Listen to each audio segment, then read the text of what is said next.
Okay. Good evening. It's 7 o'clock.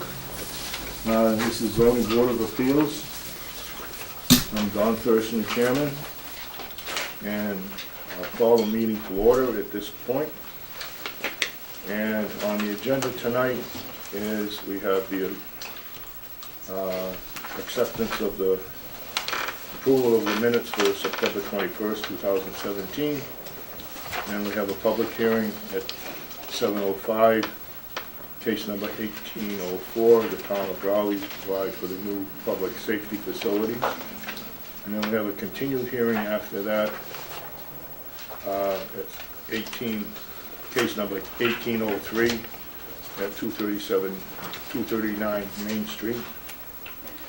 And after that, we have North Shore Montessori School at 121 Weathersfield Street. And after that, we have case number 1806, Marion Way, Daniels Road for 40B comprehensive permit to build 20 units. So, at this point, have you all had a chance to read the minutes? And if so, You make a motion to accept the I accept the motion to accept the minutes. No, I don't agree. You don't agree? No, You don't agree with the minutes? correct. Okay. What do you got? Well, on case number 1803, the attorney representing the applicant is DeLuna, not DeLuca. It's D-E-L-U-N-A.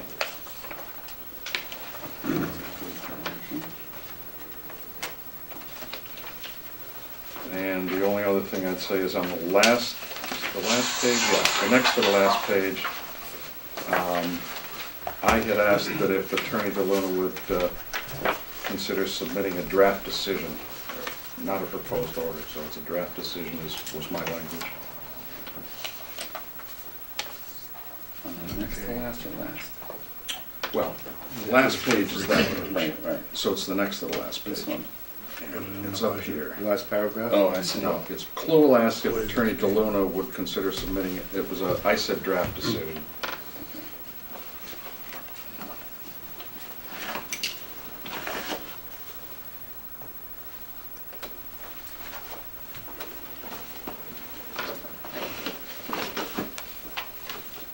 Aside from that, I'm happy. As happy as I can get. Okay. All right, so. What is that? Make a motion. Page 3. Correction. Page 3 of 3. Oh, okay. That's where I can't find it.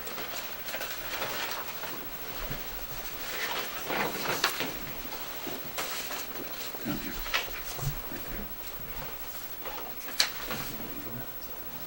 Right should be draft decision. That goes with the... Any incidents of DeLuca, And wherever DeLuca appears, make DeLuna. draft decision. C to N. Yeah, L-U-N-A. Draft decision.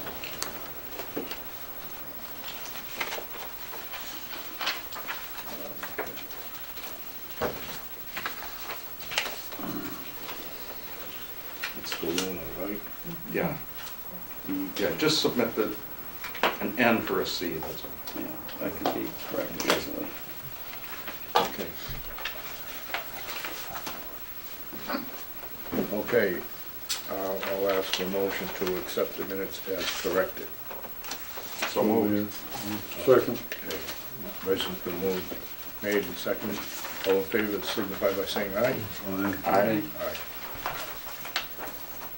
Glad you caught that. Actually, it's D-I-L-U-N-A, and it's, he signed in on the back. Frank DeLuna. Yeah, that's right. Yeah. Okay. That's why we have multiple eyes.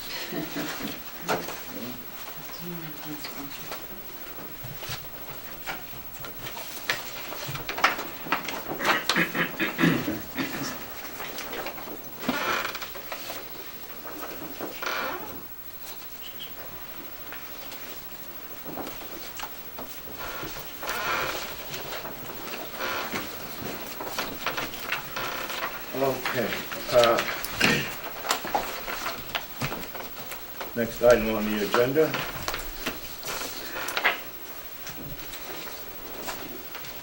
Is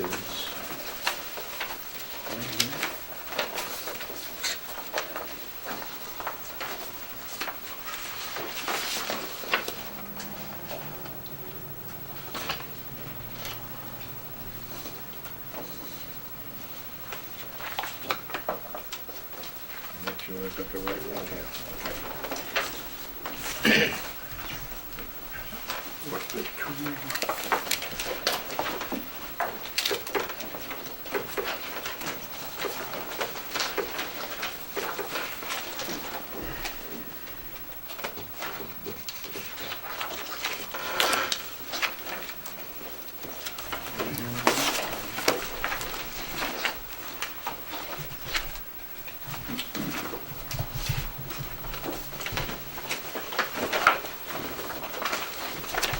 Lisa, where is the application?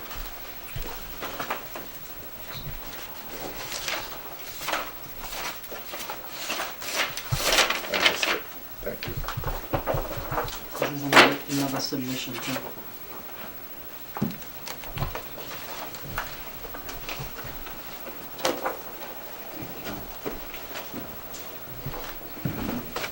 Okay, case number. We have an application from the town of Raleigh, Deborah M. Egan, Town Administrator, case number 1804. Mailing address 139 Main Street, P.O. Box 275, Raleigh, Mass. 1969 0275. Ownership of the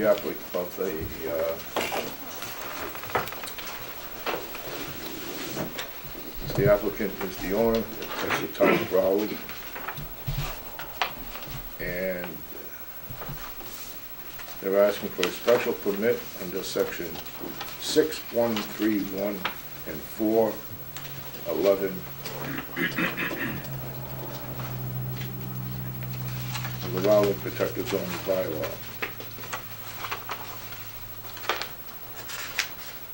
It is on Assessors Map 13, lot number 1. It is in the outlying district, and it is in the municipal water supply district, and as deed is recorded in Essex Registry of Deeds South, in book number 6372, page 70. Dated 7/18/1977. There has not been a previous variance or special permit or rezoning relief on this lot. Description of the proposed work. Construction for an addition 6,400 square feet to the police station that will extend into the front offset, and construction of both police addition and new fire station in the municipal water supply protection district, if the permit is determined to be required.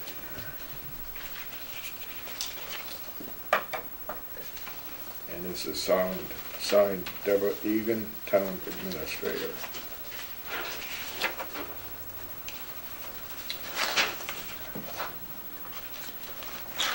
Anybody has any conflict of interest on this case? No. No. Hearing none, we will continue.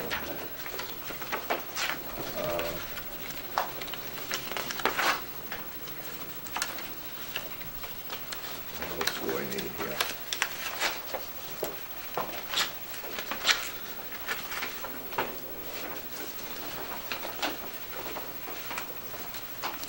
This case was advertised in the town common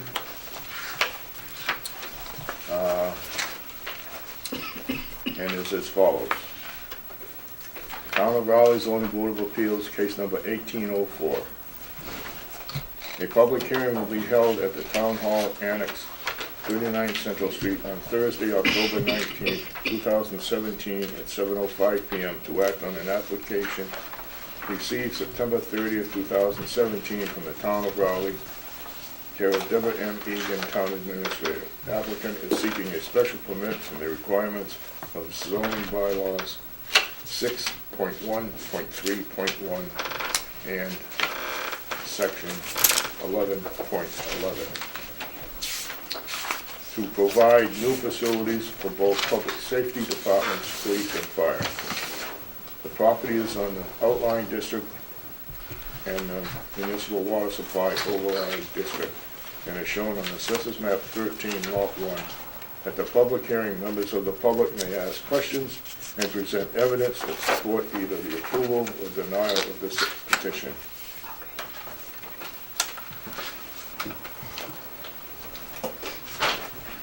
The publication date was October 4th, 2017, and October 11th, 2017.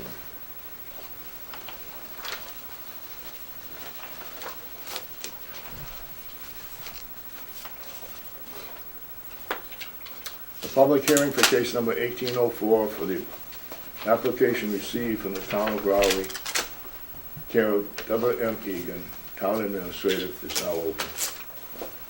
This public hearing will proceed in an orderly fashion. I ask for cooperation in the following procedure. Everyone present will be given the opportunity to be heard after the application is presented and the board members have asked questions. This hearing is being videoed and audio taped. Therefore, when you address the board, begin by stating your name and address, speak slowly, audibly, and clearly. Only one person will be allowed to speak at a time. The purpose of this hearing is for the board to hear and consider the pertinent facts relating to the application and to approve with conditions or deny. Before hearing from the public, the applicant will be allowed to present their case, and then the board members shall ask questions or comment. I've already asked if anyone has any conflict of interest on this case, and everybody said no. Okay. I guess,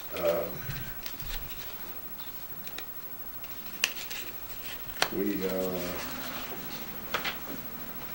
check the abutters list. That's here, okay.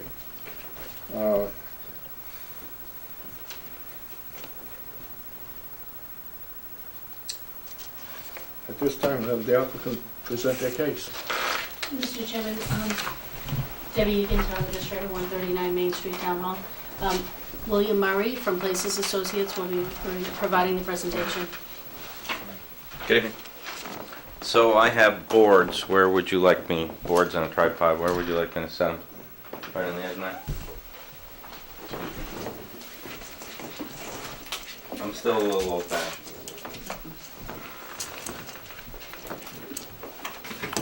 Can you see? So again, my name's Bill Murray. It's not a joke, it is my name. I'm from the company Places Associates. Places stands for Planners, Landscape Architects, Civil Engineers, and Surveyors.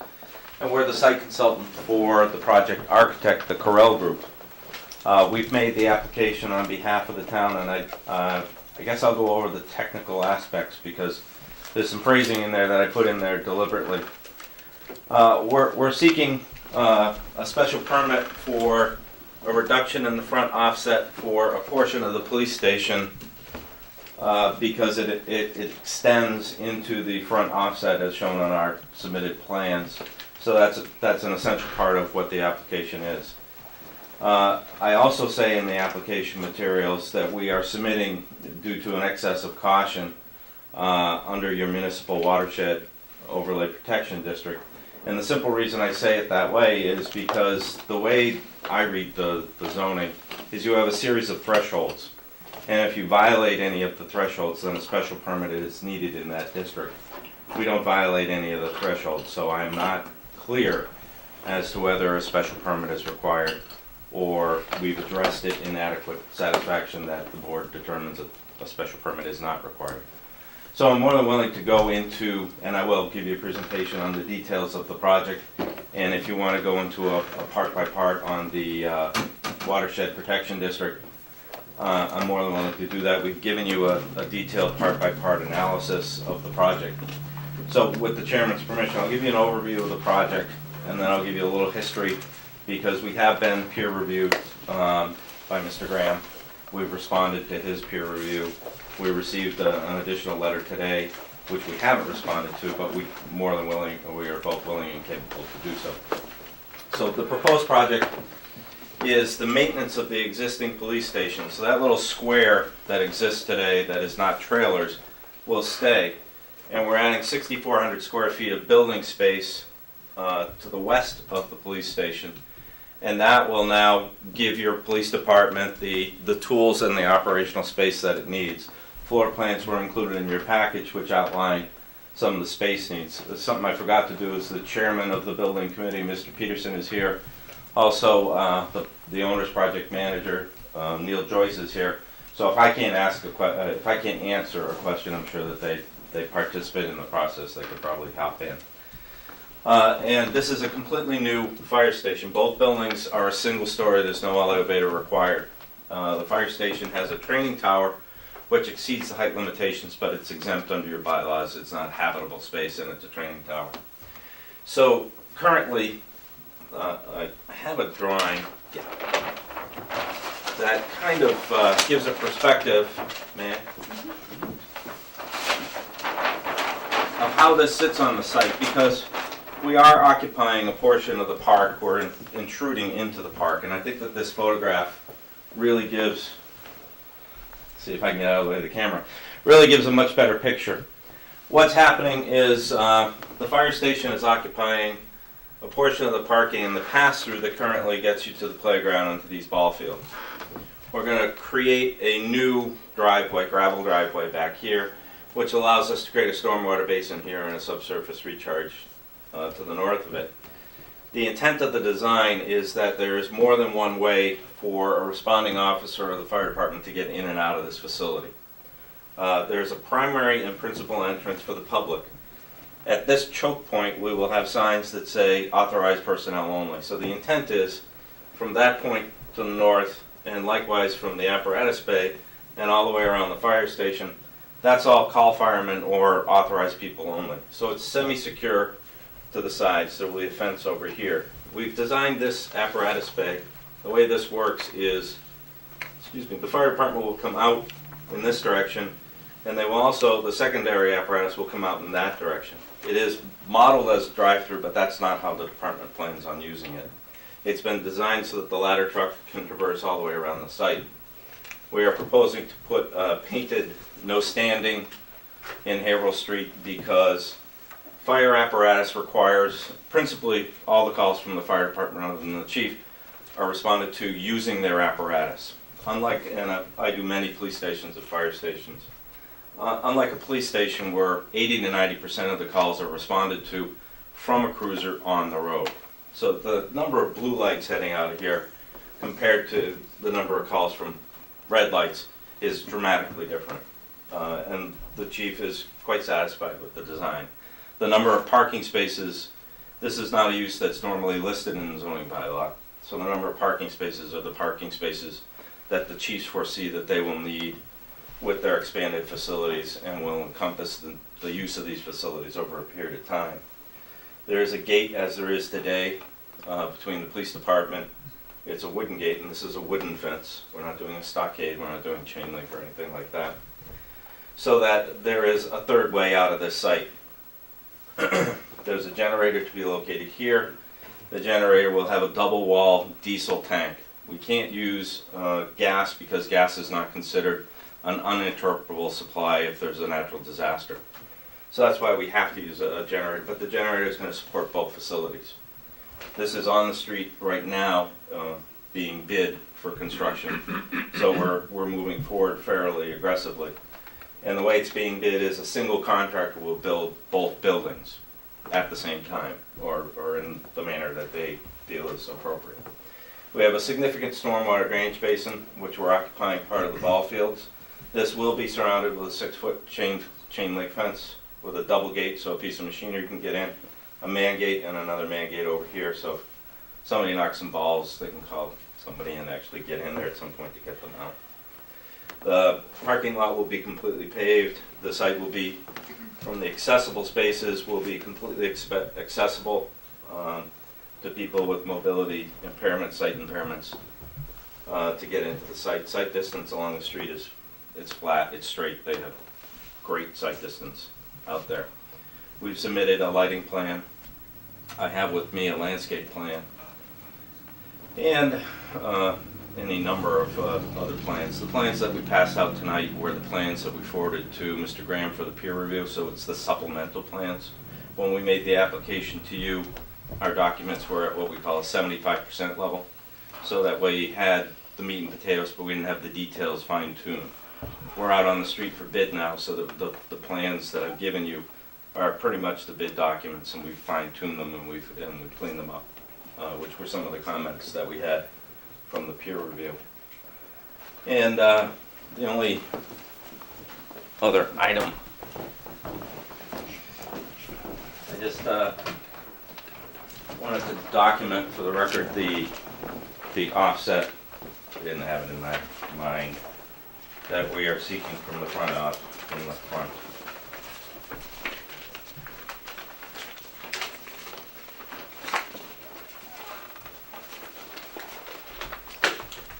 There it is.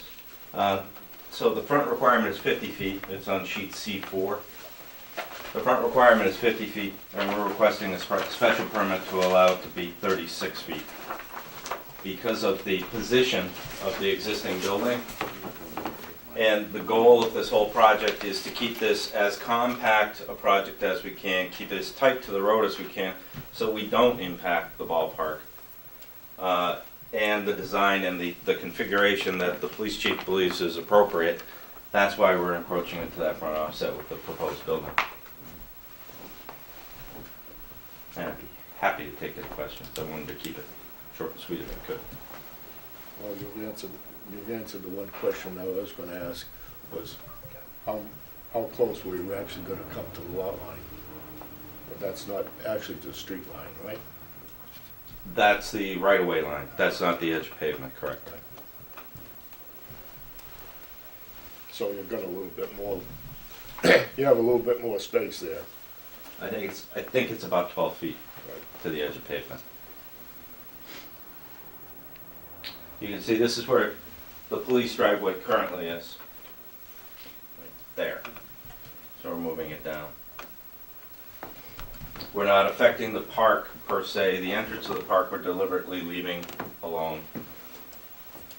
And Mr. Peterson can speak to the coordination that his building committee has had with the park department and anybody else if need be. I had one other question, and it doesn't have anything really to do with that. You've got a water line going to the ball field. Yes. Is there one going there now? It's a good question, sure. So I had a very extensive conversation with the water department. It was kind of interesting. The water line currently comes up the police department driveway and kicks back this way. We're actually bringing in a new water line, and we're going to put a fire hydrant that's going to be supplied by the town over in this area. We're going to supply water to the shed, the snack shed, Yeah. potable water, because right now there's a little yard hydrant which we're going to remove. So the fountain will be over by the snack shack, and the snack shack will have water department supplied water. So we're maintaining the water that goes all the way back here. It was kind of an interesting conversation. They currently irrigate the field using a well, and they'll probably continue to do so. They had a large diameter water main, but it's not used anymore, and that's a problem if you have a large diameter water main and it's not used on a regular basis. But with an extended discussion with the water department, that's the agreement that we came up with. Okay. Both of these buildings will be fully sprinkled. Thank you. Can I bring up another point? I didn't mention, but it's an on-site sewage disposal system that's going to be located under the gravel parking, not under the paved parking, but under the gravel parking over here. And while we haven't made application to the Board of Health, we finished the design and it's out to bid and it's in the documents that you have. Okay.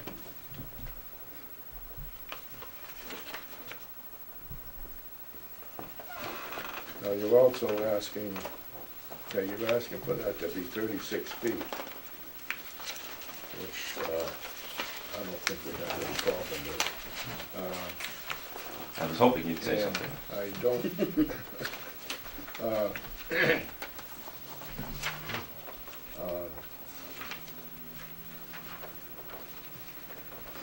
I don't see where anything is going to impact the Water Protection District. No, I'm more than happy to go line by line through your special permit criteria.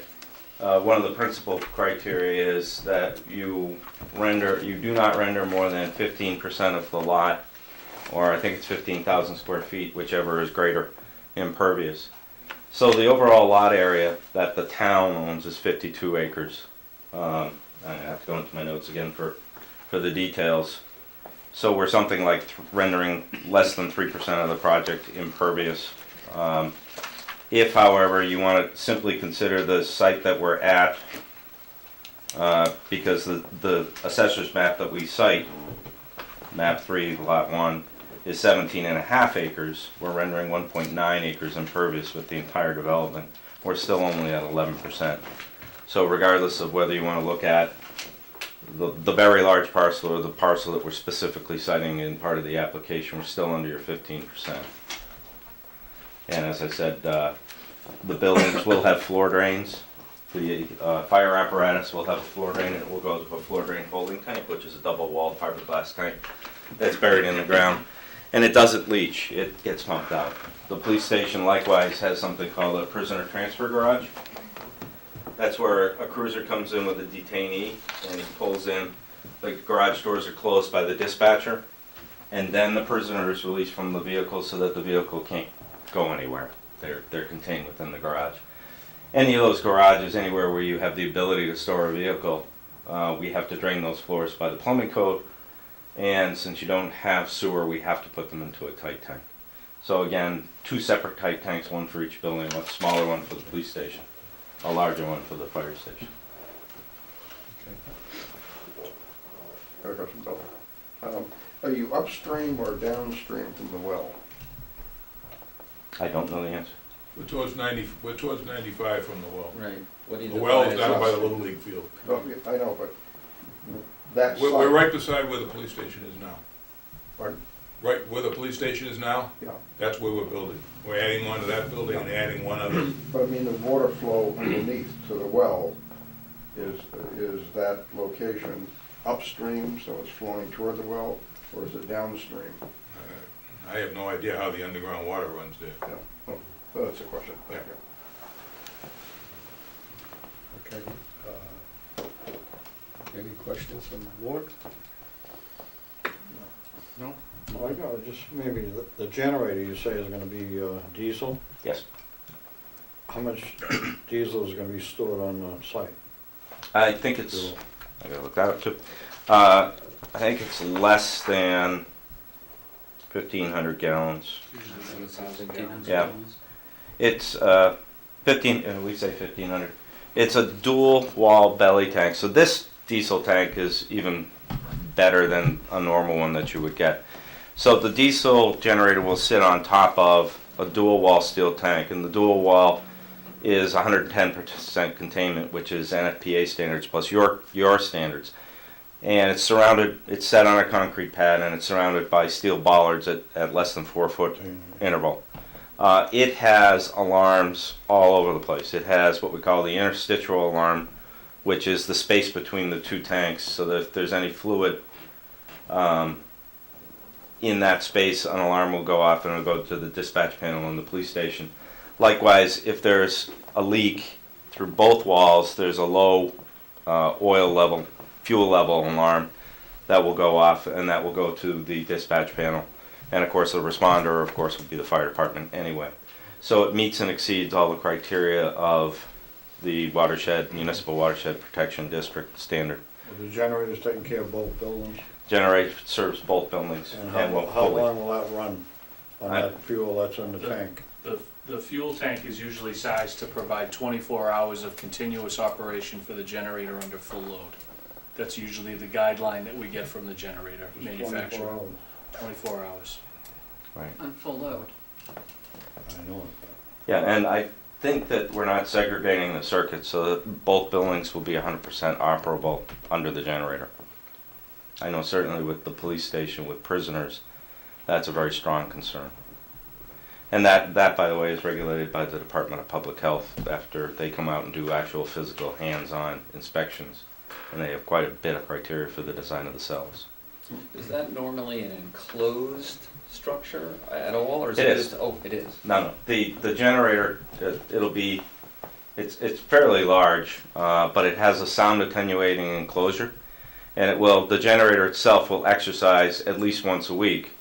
But when you hear it, it will be a very small and muffled sound. It's not like a homeowner's generator. It's got a muffler on it, and it really does not generate a whole lot of noise. And it's located in the back rear portion of the site, so we don't think it's going to reflect anywhere. Small generator. The other part of that is the chiefs will have the ability to set the timer so that the generator exercises at an appropriate hour. Maybe 2 o'clock in the morning is a bad idea here. Maybe it's better if it's in the middle of the business day, and they can do that. It's not small. The other thing I mentioned is the town planner, Mr. Baker, said that since you are a special permit granting authority, you are also the site plan review authority. Oh. Right? So the plan, we did meet with, and I mentioned that because we've been in front of the planning board and we made a similar presentation to the planning board. I don't know if you've received any comment from that. Only copies of Mr. Graham's comments and your comments in response to his.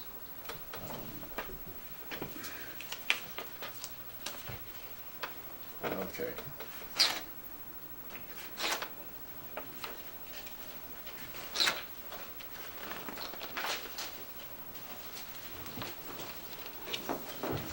Public plan's been sticking to us, right? Yeah, I'm sorry, there's a lot of paper, but this project has been moving at a quick pace over the last couple of months.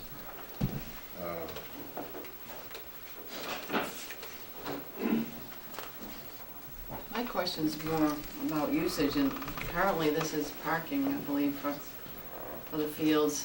This was used as soccer fields, and so what happens to all the parents that need to park, and where are they gonna play soccer?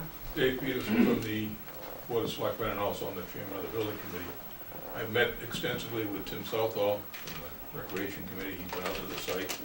He agreed on the location of the water, what do we call it, water pool Basin. there, The stormwater basin? Drainage the basin. drainage basin. He agreed with that. The only thing that will affect will be what's now used as a T-ball field. He's agreed he can move that over into the back, in the back area between the two back fields. Okay. The parking is going to be reduced somewhat. I have met with him, we're gonna do some expansion in other areas out there of the parking. During the construction phase, it's gonna be tight, we understand that, there's no way we can get around that.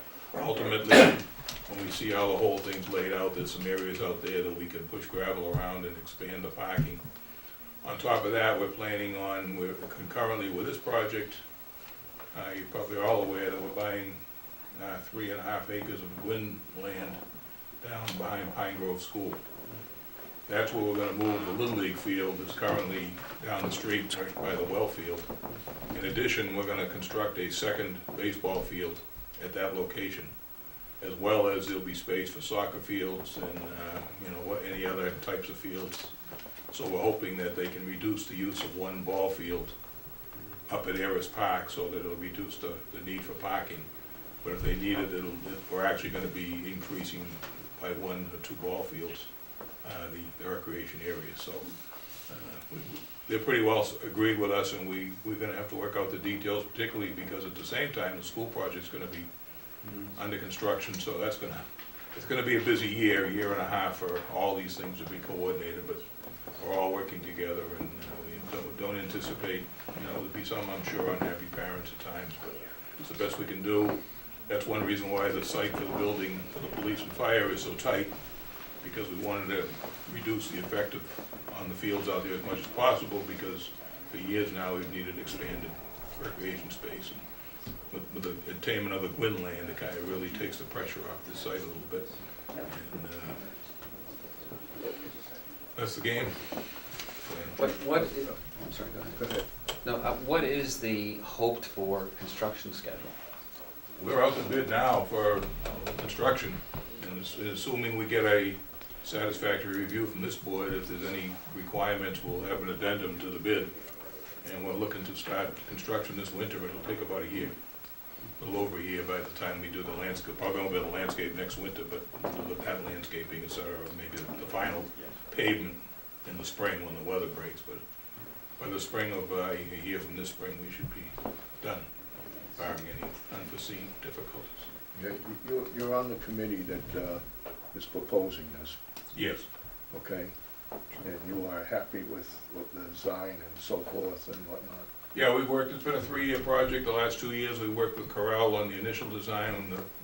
We've got a owner's project manager who is our guy. He works for us. He's like our clerk of the works. He oversees and second guesses, and we've been meeting every 2 weeks now for the last year and a half.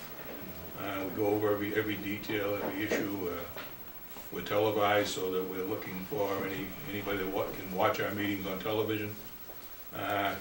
The only comment I've had from a citizen about the project is, well, number one, half of the people don't realize we're even doing this. Number two is Circuit Drive. We had a request to know if they were going to blow the sirens at midnight when they come out of the fire station. They were concerned about the noise, but we're a fair distance from Circuit Drive, and at that hour of the night, the fire chief doesn't anticipate having to blow the sirens. But there's been no negative feedback from anybody in town that I know of, whether it's come to the committee or the town hall, the board of selectmen, or our committee. So it's nothing but positive response. In fact, most people want to know what's taking so long to break ground and get the thing going. But we work diligently, and you guys know you deal with projects all the time, especially with town projects. The state has got their fingers in everything, and it's a very slow, drawn-out, methodical process that raises the cost too. But we follow the process completely, and the people we have, the architects and Bill and the group has really been very cooperative, and we're very happy with the way the project's going. I mean, we look at this as, after what we went through with the treatment plant for the water and stuff, we look at this as our model for moving ahead on other projects that we have to do, because we've had a great relationship and very qualified people. Okay, thank you. You said that these were preliminary plans that went to Graham. Yes, sir. And what we have here is the final plan. What you have are the supplemental plans the plans that were revised from that set. From this. Yes, sir. Okay. And he did this for you and the planning board. Pardon me? He did this, reviewed this for the planning board Actually, initially. they deferred his review to you, Right. Okay. to your board. Pardon.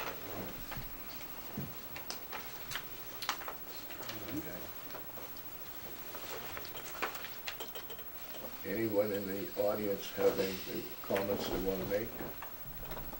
I have one question. Mike Sabatini. In the back parking lot, there used to be a big hill. Is that hill impacted, or if the hill were to come down, would that free up some parking for you? The ledge, that Oh. big rock. Is that what it is? Pure ledge? Yeah. No, actually, the big rock is right. I'm sorry, you can't really see it, but the big rock is right here, and we have a limit of work line which says leave the big rock alone. Okay. That's what I was talking about when the project's done.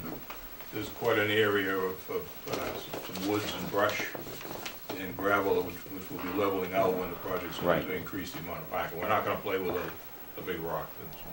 That'll be our monument out there too. Yeah, But we will be able to increase the parking. yeah. We've looked at the parking, but the goal of this project, of course, is to get these facilities built. And that's the focus of my application to you. And if bids come in under, then other things are potentially possible. And that's our goal, our hope, is that the bids are significantly under. But So keeping that in mind, and the building committee has been very diligent, as has the project manager, in making sure we, the designers, the architect, myself, and the other engineers, they have kept the costs down. There are no frills on this project. We're trying to really keep it lean and mean. I didn't see a floor plan for the police station, I don't know if that's in those plans. Yeah, I'm it's in, just curious why we're going this way and not that way, so you don't have to extend to the front. there are actually 3 reasons. Oddly enough, in keeping that footprint that we were talking about, we really only found suitable soils for the septic system here and here. We can't go over here at the playground and there's a well. That's too far for the septic system. And as we go to the east towards the proposed fire station, we found ledge. We know that that fire station, we've done extensive holes over there, and we know where the ledge is. It's not suitable to put a septic system over there. And there's a very big shallow depression right in here. And it receives the runoff from, what is it across the Haverhill street? Street, the street drains on. Well, actually the hill across the street, that part. And the hill too, Hunsley Hill. Hunsley Hill. So this area, and the DPW pointed that out to us, in the spring it floods. And it floods to a good depth, but then it goes away really quickly. It's not a wetland, it's been checked out. And then the third reason, of course, is we're trying to stay away from the neighbors. We're trying to keep it as compact as we can. So we have a reserve area for a septic system here. We have a flooded area here that we don't want to go into, because if we went into it, it would involve a dramatic amount of studies. So that's why it pushes us this way.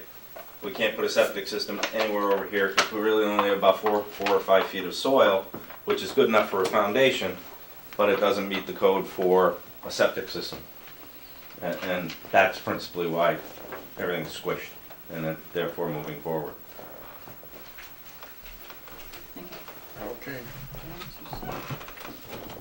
I have no further questions. I have no You got none? All set? Anything further? That's fine.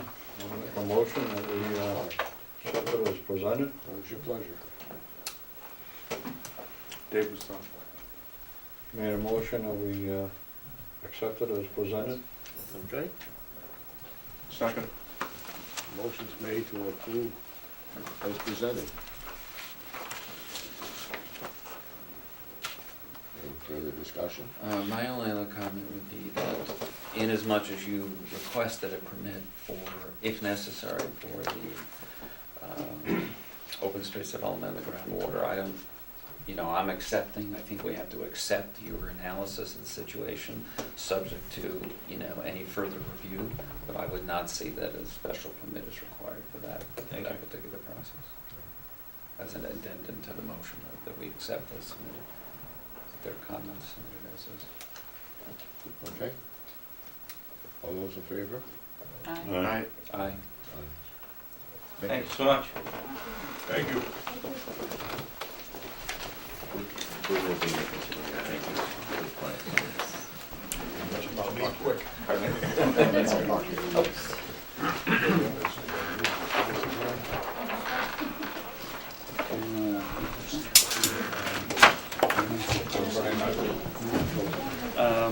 going to make a motion to close the hearing.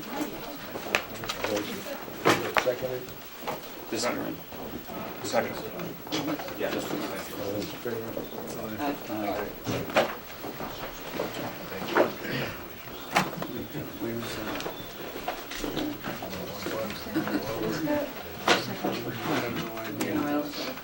Tell them Who seconded that? prepared decision. I didn't hear it. Tom, Copy that. didn't he? Yes. No, No, he no, motioned. Bob, I'm sure He that. I motioned. made the motion. You made a motion to close the hearing? Oh, No, Tom did Tom that. did. But Tom did. who seconded? I seconded both. Okay.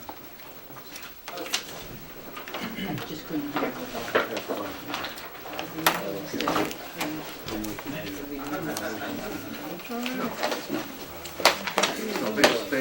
No, they'll get it soon.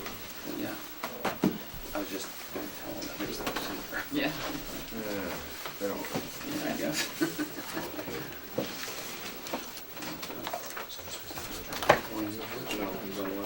Two years in the works. And I know. Actually, you called on that? And debate. Actually, That guy's really making it.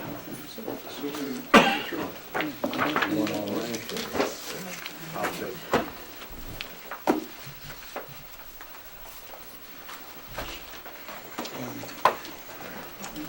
Continued hearing. Mike?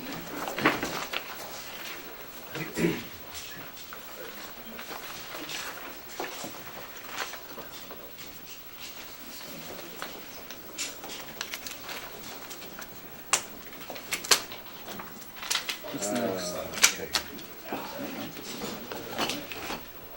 Let's go on to, continued hearing,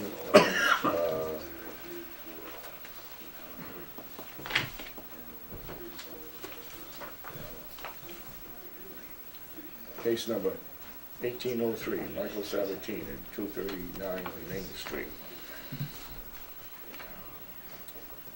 Okay, where were we at our last? I guess you were gonna provide us with, I did, you did, yes. okay. You did. Do I have it here? I didn't get it. I didn't get Did it. you No, I say? provided it to the clerk. I'm the clerk. Oh, you're the clerk. I provided it to you by email. You did? Today? No, last week. Oh. Council has a Good. copy. I have a copy, I didn't receive it by email either, but I just looked it over and it's perfectly okay with me, for what that's Oh, worth. okay. Oh, okay. Why don't we have at least make copies?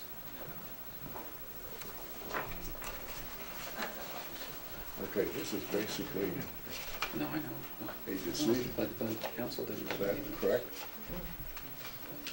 It's a draft decision that was It's a prepared by Mr. It's Haluna a at draft your request. decision. Okay.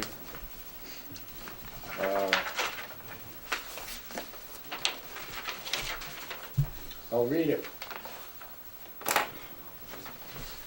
can discuss it after I've read it. Okay? Okay, case number 1803, decision of Raleigh Zoning Board of Appeals under the Protective Zoning Bylaw upon petition of Michael Sabatini, the owner and operator of Bradstreet Farm, inclusive of the agribusiness known as the Barn at Bradstreet Farm, 239 Main Street, also locally known as Bradstreet's Lane, also known as Elmwood Avenue. The petitioner is requesting the Zoning Board of Appeals to overturn the zoning enforcement officer's cease and desist order to immediately cease all commercial and business activities at 239 Main Street, including any activity that you are conducting as a so-called agribusiness. The land is located in the Central District and is shown on Assessors Map 26, Block 26, Lot 4. The deed is recorded in Essex Registry of Deeds of Book 32801, page 165. Pursuant to a public notice originally in the Town Common, a newspaper in general circulation in the town of Raleigh, published on whatever date, September 2017, by mail sent postage prepaid to all parties in interest, as defined in Massachusetts General Laws, Chapter 48, Section 11, and as such lists the parties was certified by the town assessors in accordance therewith, and to the town clerk, the planning board, the board of selectmen, the building inspector, and being posted in a conspicuous place in the Raleigh Town Hall for not less than 14 days. You all hear me all right? Okay. A public hearing was held at the Raleigh Town Hall Annex Center School at a regular meeting on September 21st, 2017. Members acting on the case are Chairman Donald W. Thurston, Clerk Thomas W. Hygard, Board Member Robert Klool, Member David L. Levesque, and Member Donna Thibodeau. Preliminary case material. At the public hearing on the 21st September 2017 at approximately 7:15 p.m., the chairman opened the public hearing in due form and determined there was no conflict of interest by him or any other member acting in this case. The petitioner, Michael Sabatini, the owner and operator of Bradstreet Farm, inclusive of the agribusiness known as the Barn at Bradstreet Farm, was present accompanied by counsel. A previously submitted certified abutters list was reviewed and accepted in the presence of a signed and certified permit license clearance. The petitioner provided testimony and significant evidence that certain commercial agribusiness activities may be conducted as a matter of right on the farm pursuant to the provisions of Mass General Laws, Chapter 40A, Section 3, Section 128, Section 3C, 128, and Section 1A of the Town of Raleigh zoning bylaws. Chairman Thurston referenced letters from the town departments reviewed prior to the hearing and voiced opinions on the petition. They included the Board of Health, Board of Selectmen, Conservation Commission, Fire Department, Historical Commission, Planning Board. Certain residents spoke in favor and in opposition to applicant's petition. Town council was present to advise the board. There was significant discussion related to agribusiness, agro-tourism, and agricultural exemptions allowed by the Commonwealth's and towns' right to farm statute and bylaw. The petitioner expressed his desire to hold agro-tourism events as referred to in Massachusetts Department of Agriculture Resources, Agricultural Law Memo ALM 10-05 dated September 14, 2010, including but not limited to birthday parties, christening, first communion, bar mitzvahs, parties, and other religious celebrations, anniversary parties, family reunions, wedding and baby showers, engagement parties, weddings, yoga classes, wine tasting, movie screenings, seasonal celebrations such as Halloween and New Year's Eve, farm-to-table dining, professional association meetings, gatherings, community events, and fundraisers. The board, by a supermajority vote in part, overturned the order, agreeing that the conduct of commercial agribusiness activities were appropriate and due to the breadth of the order were unduly prohibited. Accordingly, the board determined that commercial agribusiness activities, including but not limited to those agritourism activities desired by a petition as set forth above, were proper and allowed to be conducted on the property as a matter of right. The petitioner offered reasonable restrictions, being adhering to the product ratio set forth in General Laws, Chapter 48, Section 3, requiring necessary permits and licenses, no music after 11 p.m. and no alcohol served after 10:30, and no parking along Route 1A or Elmwood Avenue. By the Raleigh Board of Appeals, the 19th day of October, 2017. Excuse me.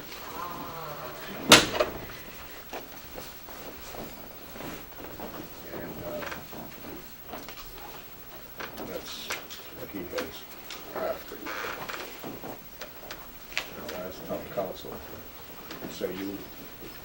I just reviewed this tonight, and my main concern was to ensure that somewhere in the decision it was made clear that the applicant would have to, as he says here at the bottom of page 2, adhere to the product ratio set forth in Chapter 48, Section 3.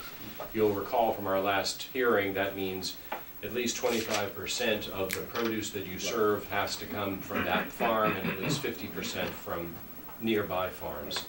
And also that he would have to, as he says here, acquire necessary permits and licenses. In other words, there may be many, and there are many requirements he has to meet that have nothing to do with your board, and you're not saying that he is excused from meeting those requirements. You're just saying, as a zoning matter, he can do what he proposes to do here. Is that sufficiently clear from what's written there? It isn't to me. I would rather include wording more along the lines that you just stated. If you like, I would be happy to work this to, to make it clearer. Again, I only saw this tonight. What do you think? Yes, Dave? Just a question, you're talking about 25% from the farm, 50% from area farms, who makes that determination? Who checks that? So I'm just throwing it out, it's very vague. It's a state definition, and enforcement is always a questionable issue.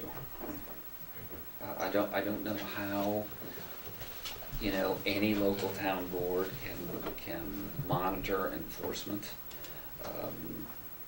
It can be challenged, I suspect, at some point. You're right, it is a state law, that's where the numbers come from, and I would say that if anyone ever did suspect that Mr. Sabatini was falling short of those requirements, they would complain to the building inspector, who always has the right to investigate and enforce. And I would advise Mr. Ward that if he suspected there was a violation, he should go to Mr. Sabatini and request to see evidence of compliance. I believe that that's, at least in the other towns that I'm familiar with, where that has arisen under 1483, that's exactly the route that's been taken, is through the building inspector or the zoning enforcement officer. Thank you. I don't want to make copies.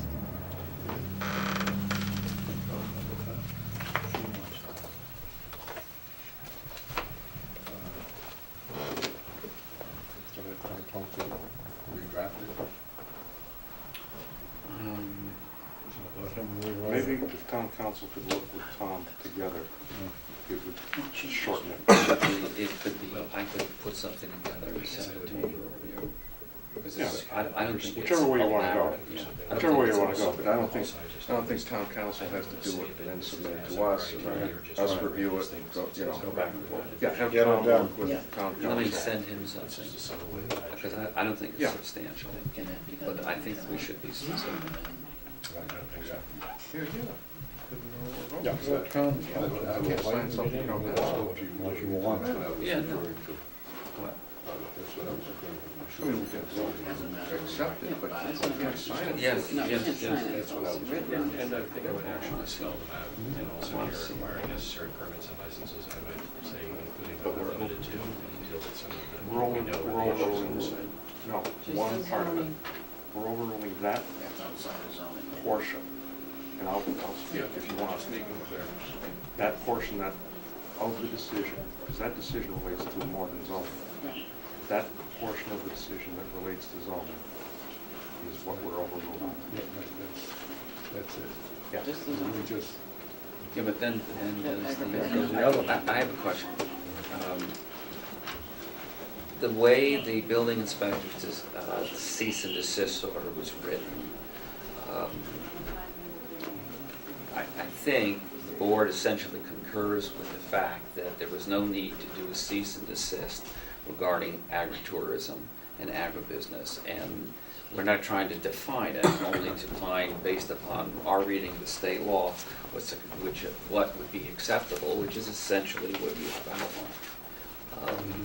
However, we certainly do uphold all of the variables associated with additional permitting that will be required that the building inspector has outlined for us. If we overturn, are we overturning a part of the cease and desist order? Or are we overturning the entire cease and desist order, and in our decision, which is really an interpretation of that, simply saying, however, we're advising the applicant that he will need to comply with other town boards and town committees as it relates to any other permits that are required for him to operate that property as a so-called agritourism business.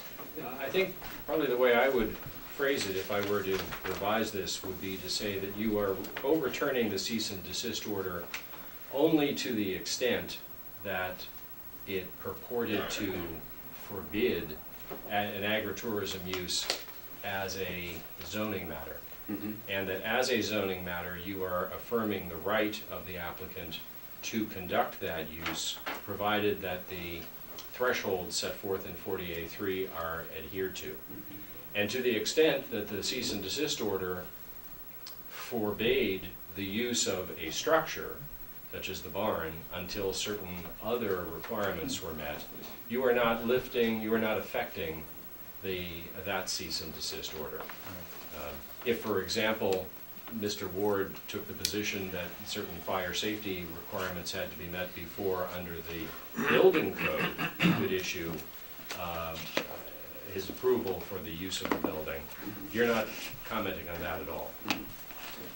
Okay. If I may, I believe I addressed that, page 2, second to the second paragraph to the end. The board by supermajority vote in part overturned the order, and it was the broadness of the order that I believe you addressed. Right, you did, to your point.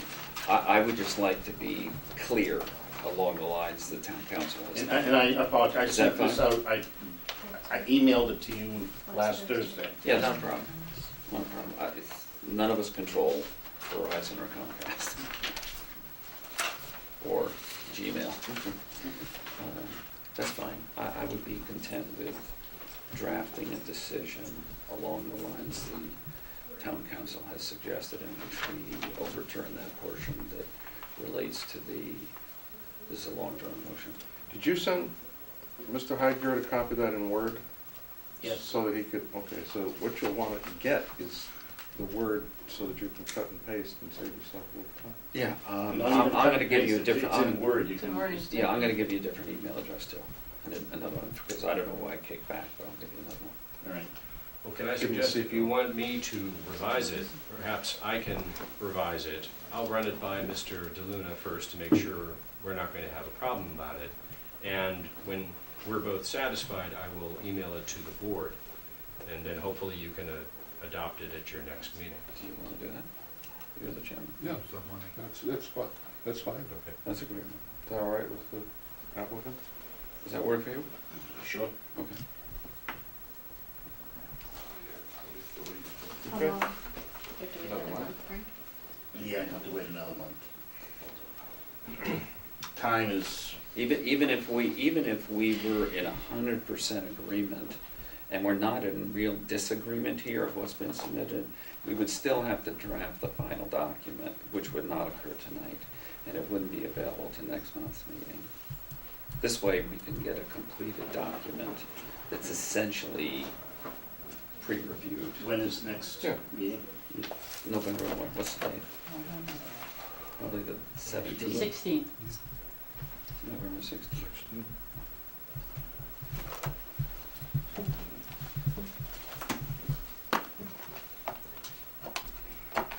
Would we need to extend the deadlines here?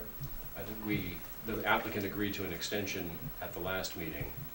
I'm not sure whether another I extension think is he'd have needed. to agree to another. We extended. Well, to- no, we could vote Just continue. to approve it substantially as discussed, close the hearing, and if you close the hearing, then you don't have to extend it, right? And then it's a ministerial matter of Right. drafting the decision. Didn't you vote to close the hearing last time? No, we didn't close the hearing. We voted to continue.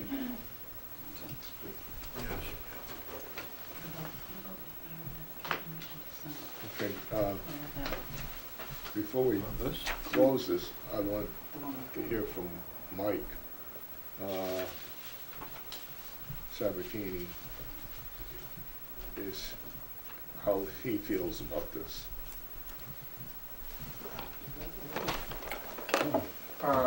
Mr. Cluel, I appreciate you taking the time to make the comment, to make the vote tonight, and turn it into an administrative change, so I don't have to wait another month.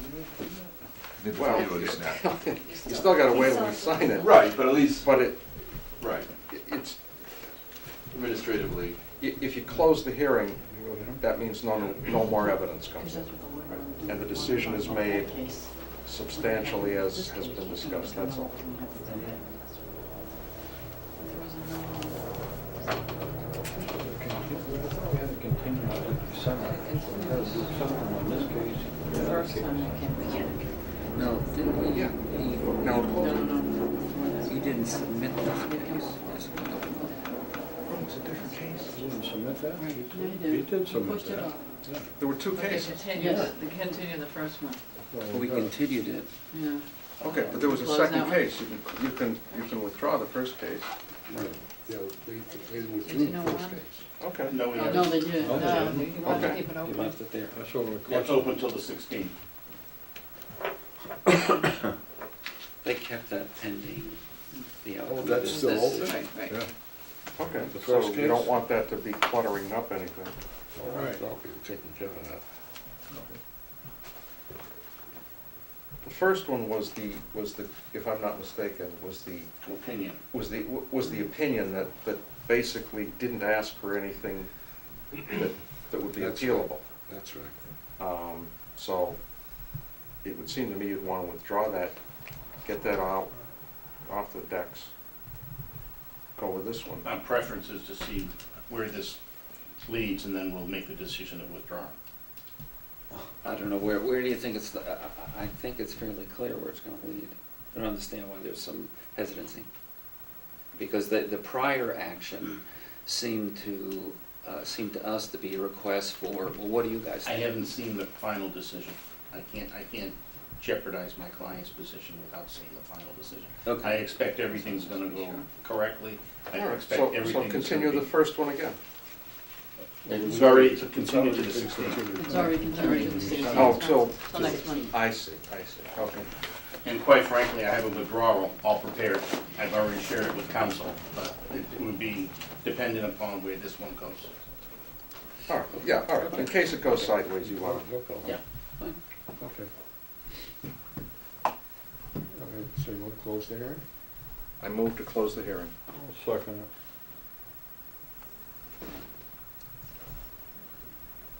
Any further discussion? All those in favor? Aye. Okay, hearing's closed. And, Well, I'd move that we grant the petition insofar as it relates to zoning, and that Mr. Heidgert and Town Council cooperate in the drafting of final decision, consistent with everything that's been discussed this evening. all right. Do I hear that motion seconded? Second. Dave seconded motion. All those in favor? Aye? Aye. Aye. Aye. Those opposed? The ayes have it.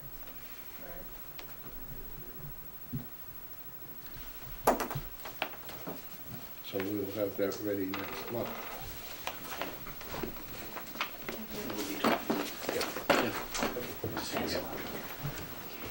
Thank you very much for your consideration. Ladies and gentlemen,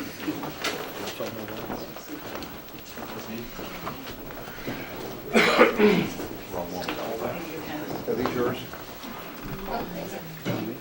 yep. It's all right, John.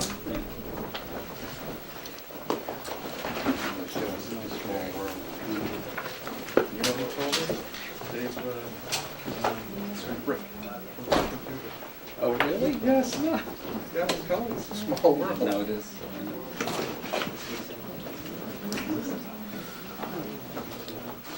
Oh, no, that's a copy of that. That's a man. No. Yeah, but that's the rest. I said, just don't worry about the math, just give me points. But then that appears. No, either that. It's just that. Oh, It's everything. I can, people throwing it on the thing and. Okay, fine, thanks. That's what I thought. Okay. Thank you so much. I mean, I don't know. Yep.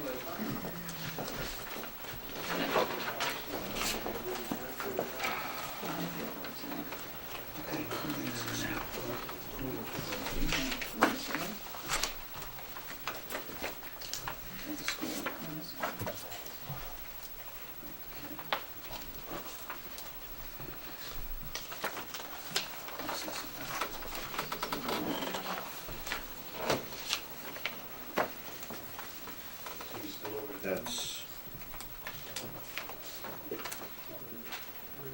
Town of Raleigh Building Department. That's just, whatever.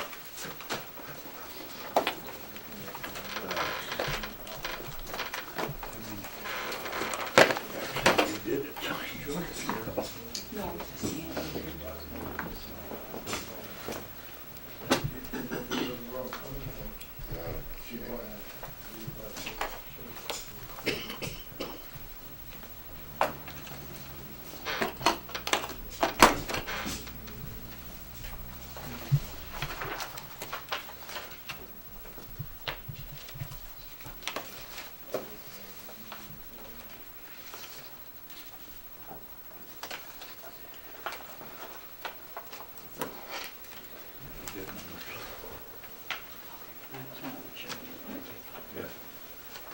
Okay, next case.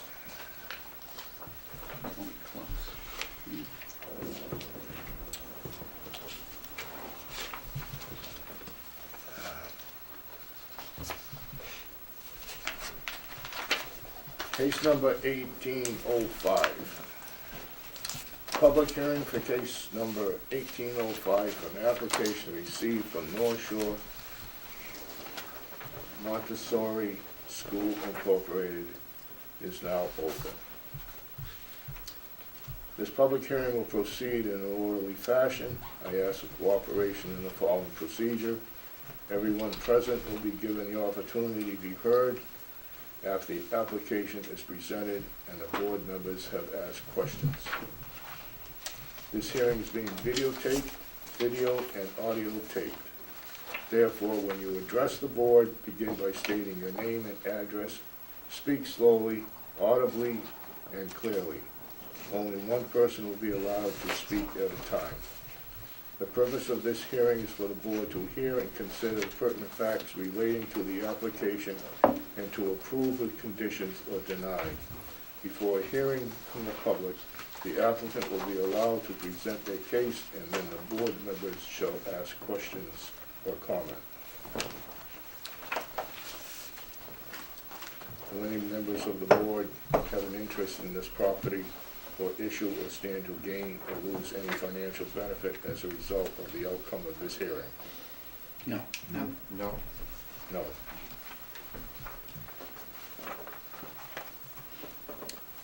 The public notice for this application was posted at the town hall, sent to a certified list of abutters and parties in interest, and is published in the town common on October 4th, 2017, and October 11th, 2017, and reads as follows.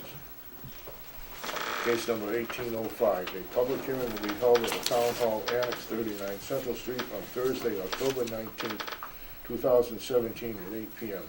to act on an application received September 25th, 2017 from North Shore Montessori School Incorporated. Applicant is appealing the decision made from the Inspector of Buildings on property located at 121 Weathersfield Street. The property is in the outlying district and is shown in Assessors Map 17, Block 45, Lot 0. At the public hearing, members of the public may ask questions and present evidence that supports either the approval or denial of the application.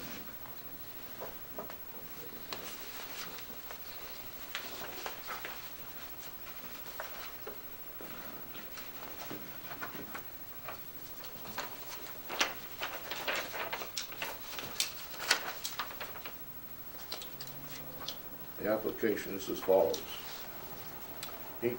Case number 1805.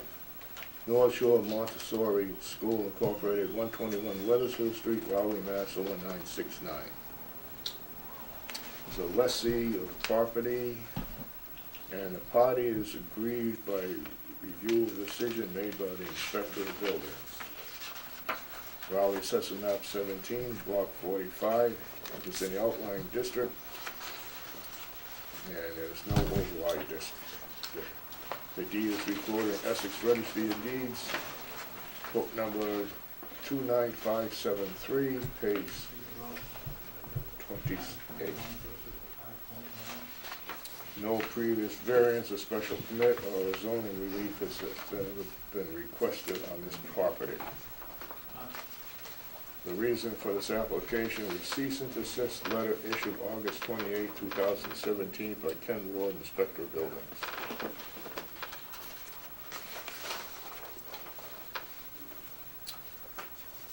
We have all the permit and license clearance form has been signed off.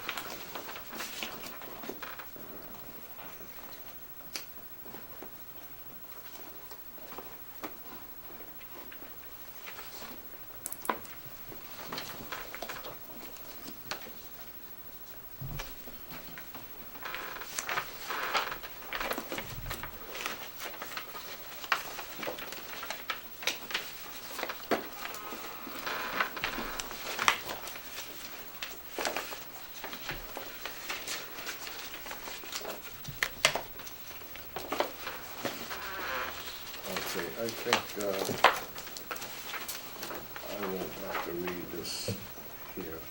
We'll just let her. Just a minute. Right. Okay.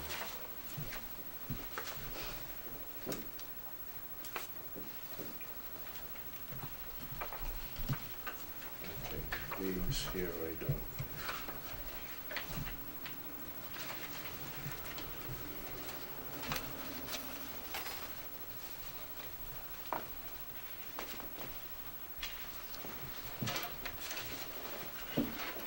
Okay, where do I go from here?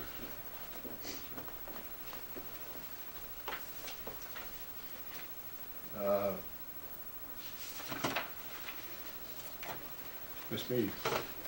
Thank you, Mr. Chair, members of the board. Lisa Mead, Mead Tellerman Costa, 30 Green Street, Newburyport, on behalf of the North Shore Montessori School, Inc., and I'm here this evening with the president and operator of the school, Margaret Henry.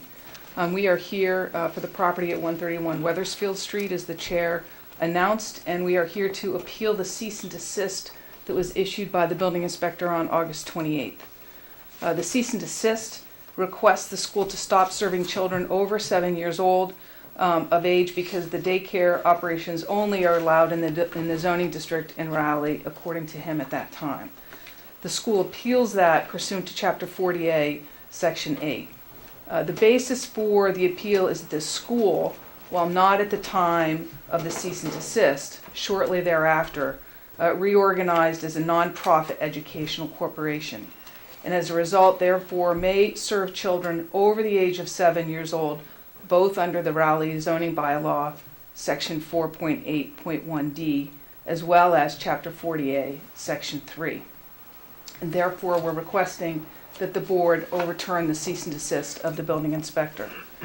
Really, the most important threshold question for the board tonight is the North Shore Montessori School, Inc. a nonprofit educational institution? As of September 4th, 2017, North Shore became a Massachusetts nonprofit corporation pursuant to General Law Chapter 180. I provided that documentation to this board. The corporation is filed and accepted by the Secretary of State's office and therefore is in place. The corporation has 27 months to file their 501c3 status with the Internal Revenue Service. The school operates under a lease from the owner of the property, the Margaret Ruth Foundation, LLC, and I provided that assignment of lease as well to the nonprofit so you can see that, and that was in my supplemental filings earlier this week. North Shore has operated as an educational institution for the last 7 years, originally serving only 3 to 6 year olds. 4 years ago, they started serving first graders, and then 3 years ago, they started serving second graders, and 2 years ago, they started serving third graders, and thereafter started serving fourth graders. The school serves 42 students, 15 between the ages of 3 and 6, and 27 in the first through fourth grades. They employ three teachers for the Children's House, which is the preschool, and 3 teachers for the elementary school. The North Shore has met its certification requirements with the American Montessori Society and the Montessori Schools of Massachusetts. The property is located in the outlying zoning district. Section 4.8.1D allows quote, uses of land or structures by a nonprofit educational incorporation in all zoning districts. Furthermore, Chapter 40A, Section 3 provides in part, no zoning ordinance or bylaw shall prohibit, regulate, or restrict the use of land or structures by a nonprofit educational corporation, subject to certain exceptions. The Massachusetts Supreme Judicial Court has determined that, I quote, the proper test for deciding whether a nonprofit corporation is an educational one is whether its articles of organization permit it to engage in educational activities, a question easily answered by a review of documents filed with the state. That case was in 1987, Gardner Athol Area Mental Health Association versus the ZBA of Gardner. Here, the articles of the nonprofit corporation clearly state that the purpose of North Shore is to, quote, promote and provide educational services surrounding the Montessori philosophy and methodology for children. So the North Shore Montessori, Inc. has not only given power under its organizing documents to engage in educational activities. Children's education is the stated purpose of the organization, and the primary activity of North Shore has engaged in since it was created. I don't think there's any question that that's what's happening at that location. Well, the statute does provide some exceptions to the rule that a municipality may not regulate the use of the property for a nonprofit educational institution. None of the allowable regulations, in our opinion, for a nonprofit under Chapter 48, Section 3 apply in this instance. The statute does go on to say that you may regulate reasonable regulations regarding bulk and height and structures and determining yard size, lot size, setbacks, and things of that nature, but it's all currently complying with zoning. Further, because the 4.8.1D provides, quote, new or additional off-street parking is required, no site plan approval by the planning board is needed. It's our opinion that the zoning bylaw doesn't require any parking on site, although there is parking provided. We believe the cease and desist letter issued by the building inspector only relates to the use of North Shore property as an educational institution teaching children over 7, as it says. We've provided the board with the articles of organization for the nonprofit, which shows that education is its purpose. We request that you overturn the building inspector's determination on August 28th to cease and desist that activity, as now it fully and squarely meets the requirements of both the bylaw as well as the statute. And I would like to provide to the board, just if I could, a couple of letters of support. And I'm going to take one of those. I should keep them for myself. Oops. From the neighbors, direct abutters.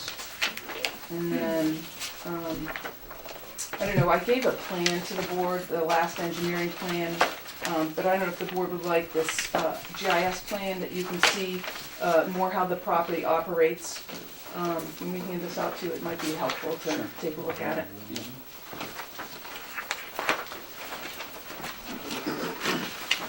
Your records.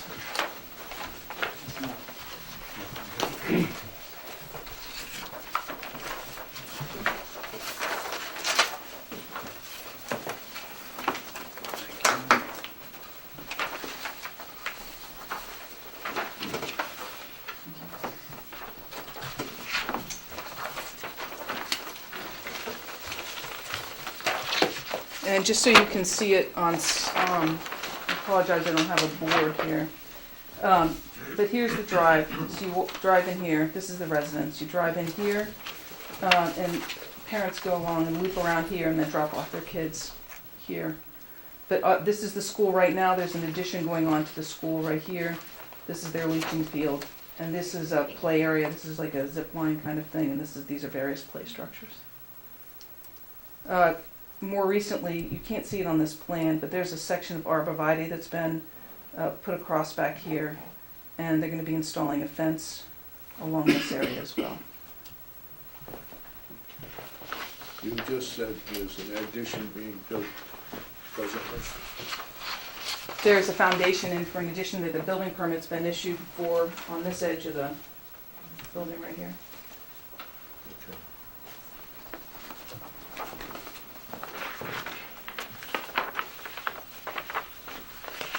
That's all I have right now, Mr. Chair.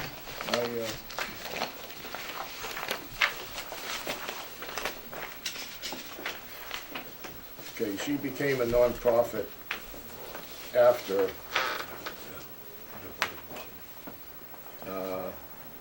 the cease and desist. Right. Correct? Yes, sir. And you also said that she's been teaching school for the last couple of years, last 6 years. They've been 7 years. They've 7. been open for 7 years. Okay. First grade, starting with first grade? No, sir, originally they were only 3 to 6 year olds, and then 4 years ago they began serving first graders. Yes, sir. Okay. Your septic system that's approved for 100 and some odd, 92. 100 and, that's a huge system. It, Okay. When was that put in? when did you put your septic? When we originally turned the building over from a 3-car garage in 2010. 2010. 2010. All right. So, when you went into that property, you were told you could have daycare. Am I correct? Mr. Chair, can I ask a question? When she bought the property, she started a daycare business there, Preschool, right? preschool, That's right. all right? Yes, sir. I'm curious to know why she built such a huge septic system. Well, the septic system, the choice was a 1-bedroom or 2-bedroom septic system, and then it qualifies for various things. So the changeover, according to the Board of Health, was, I think it's Board of Health, right? Yeah, it was the 2-bedroom septic system was the Right. smallest septic system, which was 102. Well, I granted she probably had to have a new system, having Right. kids there, but why so big? It's qualified as a 2-bedroom septic system, and it's the calculations for however many it services. I don't,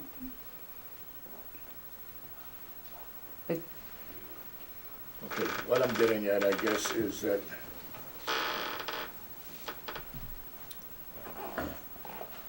I think what you're saying is that it's for, approved for 2 bedrooms also.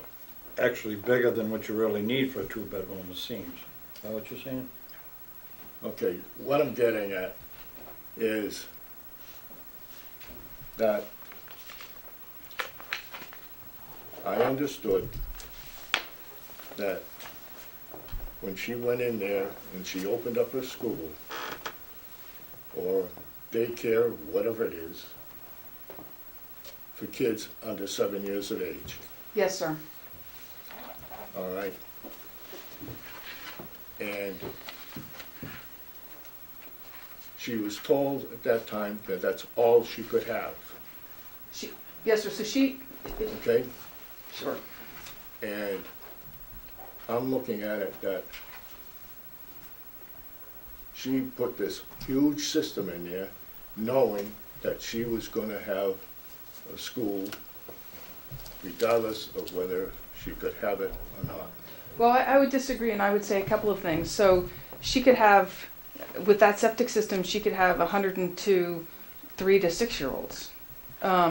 So the issue is, there was a, I'm not sure if the board's familiar with the Montessori philosophy. I happen to be fortunate that one of my daughters was actually taught by Margaret in a different Montessori school. But there's a natural progression of students as they get older through the school system, and many parents who send their children to Montessori schools would like their kids to continue in that fashion into the early elementary ages. And so it's a natural progression of an element of a Montessori preschool to expand their programming. Ms. Henry was not aware that she could not continue to have her school there, that there was a differentiation from zoning purposes after the kids turned 7 years old.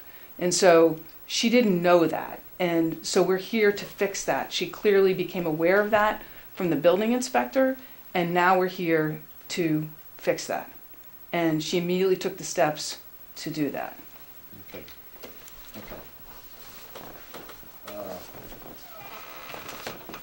You presented us with some letters here.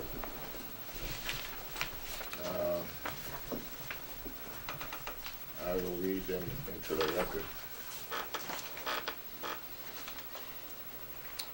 This is from Nicholas George, 117 Weathersfield Street. Excuse me. I won't go through all the dear client, dear service, dear chairman, and all that. I'm just gonna read the base of the letter. I live at 117 Weathersfield Street in Raleigh. I'm a direct neighbor of Margaret and her school. I've lived here for the entire time. Margaret has had her school, and I have no issues with the school. I'm very pleased with all of the improvements to the property. Please overturn the building inspector's cease and desist and allow the school to continue.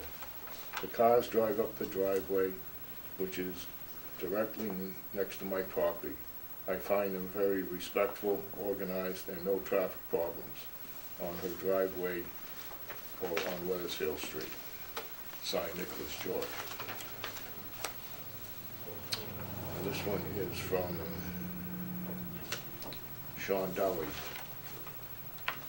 I live at 122 Weathersfield Street, directly across the street from Margaret Henry in the North Shore Montessori School.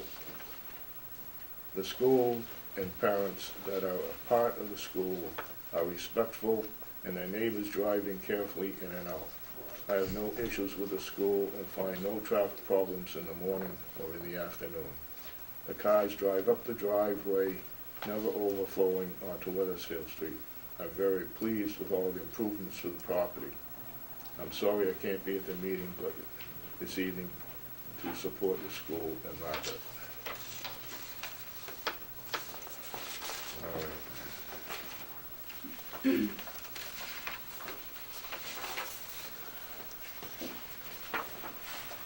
Those are in favor.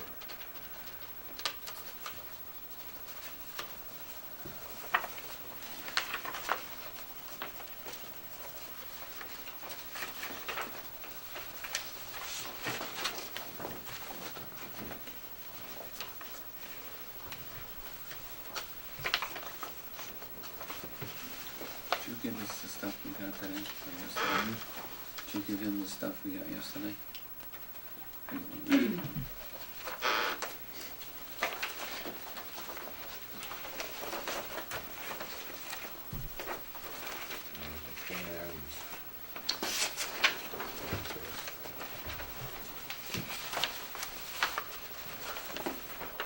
As a quick point of fact, we received a letter from the Board of Health on the 16th. It's a memo in which they state that septic is certified to support 106. Oh, 106. That's okay. where the number came from. All right. So I thought You may it was not have seen that letter. 92, 106, they said. Oh, okay. That's what the health department says. Okay. So we're prepared to accept that number. Okay.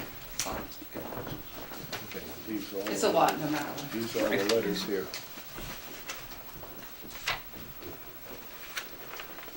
Well, that's her initial letter.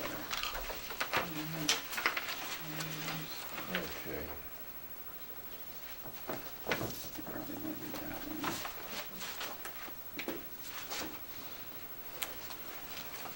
Okay, this here is from the Kurt Baker, the town planner.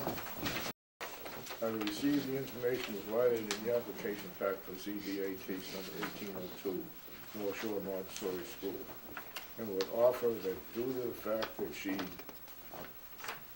that the use is deemed as an intensification from a daycare use into a building in a residential area being used for educational purposes. I saw that the packet included the application to the state requesting conversion of the existing use to being a nonprofit educational use. If this application is approved, then a nonprofit education will indeed be exempt from further planning board review. However, it is not clear that the request to convert to a nonprofit organization has yet been approved by state. Be advised that until such time that non-profit status is approved by the state and confirmed by this office, that the use of it is currently designated by the zoning official requires site plan review approved by the planning board pursuant to section 4.8. Such a review would be aimed at reviewing site design issues associated with the additional traffic flow associated with morning drop-off and evening pickup, and additional off-street parking associated with upgraded use, as well as looking at ways to mitigate potential impacts to abutting residential properties. In order to do this, the applicant should contact the planning office in order to discuss the plan review requirements and procedures and in regards to scheduling a public hearing. Thank you for the opportunity to review this application. Two letters again. What's this letter? That's Mr. Fisher's letter. You have that? Okay.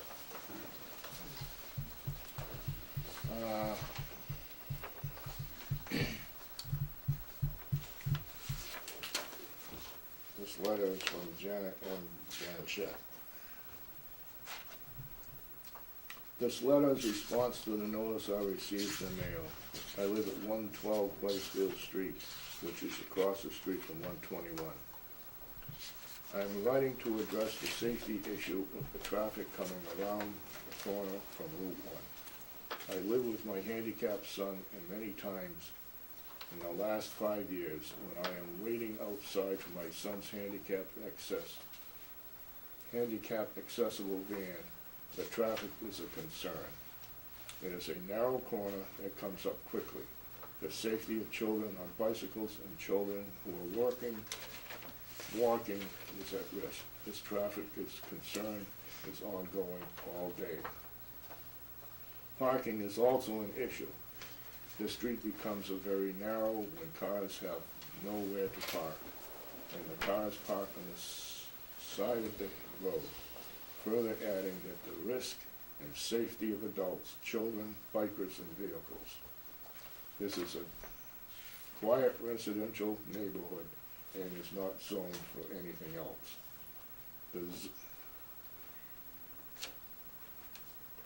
The zoning is for a good reason, with all the traffic congestion and safety. Sincerely, Janet Blanchett. This here is from Ida Hayes. Due to my work schedule, I'm unable to attend the meeting regarding the above referenced agenda item. However, I would like this letter read into the record. I am in opposition to the expansion of the North Shore Montessori School. I am a 13-year-old resident of Raleigh, and I have live a short distance from the school. The school was originally licensed as a preschool, and as the grades and the student numbers increased without proper notice, licensing or permitting, so did the noise level in my neighborhood. The school proposed to increase its students to 75 students. I cannot be in favor of this, as there is already limited parking in the area. During the school's social and class events, the students' parents park in front of my house and consistently block my driveway. Not only is this a nuisance, it is also a safety hazard, as these cars increase traffic and disregard the stop sign in front of my home. North Shore Montessori School expansion threatens the tranquil county atmosphere of our neighborhood, and in so many ways, and I encourage you to vote against the expansion. Thank you for your consideration. I've got that one. I have one here from Mark and Sharon Fish. We're contacting you to strongly oppose the expansion of the business currently operating at 121 Wethersfield Street and known as North Shore Montessori School, and to object to the stay that is currently in place for the inspector's cease and desist order. The school property borders our land at 127 Wethersfield Street on two sides. The school is licensed for a 20-student daycare center and subsequently has been operating as an unlicensed school. This unlawful business practice should not be rewarded by the town.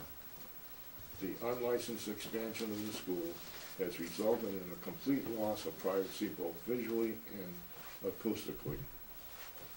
We have spent thousands of dollars attempting to ward off trespassing children, chickens, and adults from our property. This has been extremely stressful and a lowering of quality of life, as we cannot even enjoy our own backyard. Most importantly are the safety issues associated with the expansion of this noisy business in our quiet residential neighborhood. Traffic is increasing, accidents and near misses are increasing. Will there be parking for at least 75 cars on school property? As this is the amount of students the school hopes to accommodate. School functions during the week as well as weekend result in clogged streets and confrontations with drivers to move their cars away from private driveways. A narrow school driveway cannot accommodate two vehicles, which result in cars backing into Weathersfield Street. This is unsafe not only for the traffic on Weathersfield Street, but also for pedestrians using the sidewalk. Will police be on hand every morning and afternoon as well as all school functions to control traffic and parking? Safety should be the #1 concern. Can the current septic system accommodate the 80+ students and teachers? What about noise mitigation from all these screaming kids that now students and now a screeching rooster? What about privacy hedges to restore privacy towards neighbors? What about the outdoor music and drumming classes? What about setback requirements from the property lines for all school activities and equipment? Any of these conducive to a healthy lifestyle for us? Please roll back the expansion of this intrusive business and help restore the ambience of a once quiet neighborhood, residential neighborhood. Regardless of whether the business is for profit, non-profit, or low profit, they are making a lot of money at the expense of their neighborhood. And that is from Mark and Sharon Fish.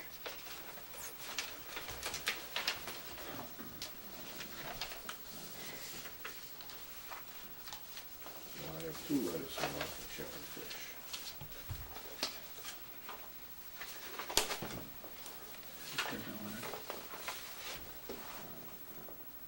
No, I think it's the same one.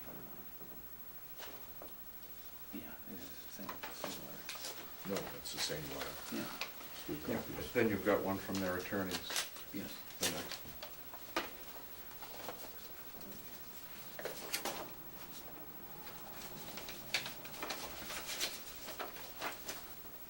Okay.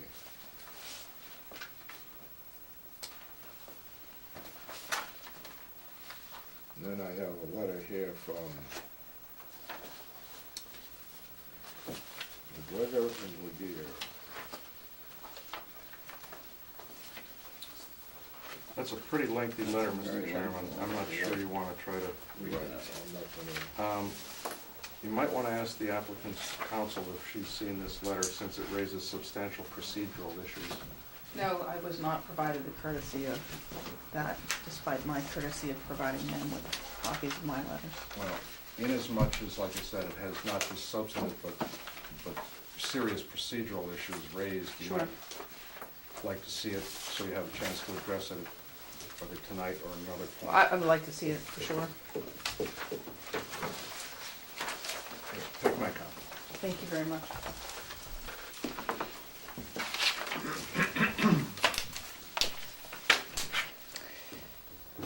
Oh, Mr. Chair, if I could, this was provided before the last meeting, and so it's relative to the special permit that had been filed before that we withdrew. And so I appreciate that because I did get a copy of this. And so it is, it's basically pointed at the special permit issues and not the issues with regards to the So current those aren't appeal. before us, then? No. Okay.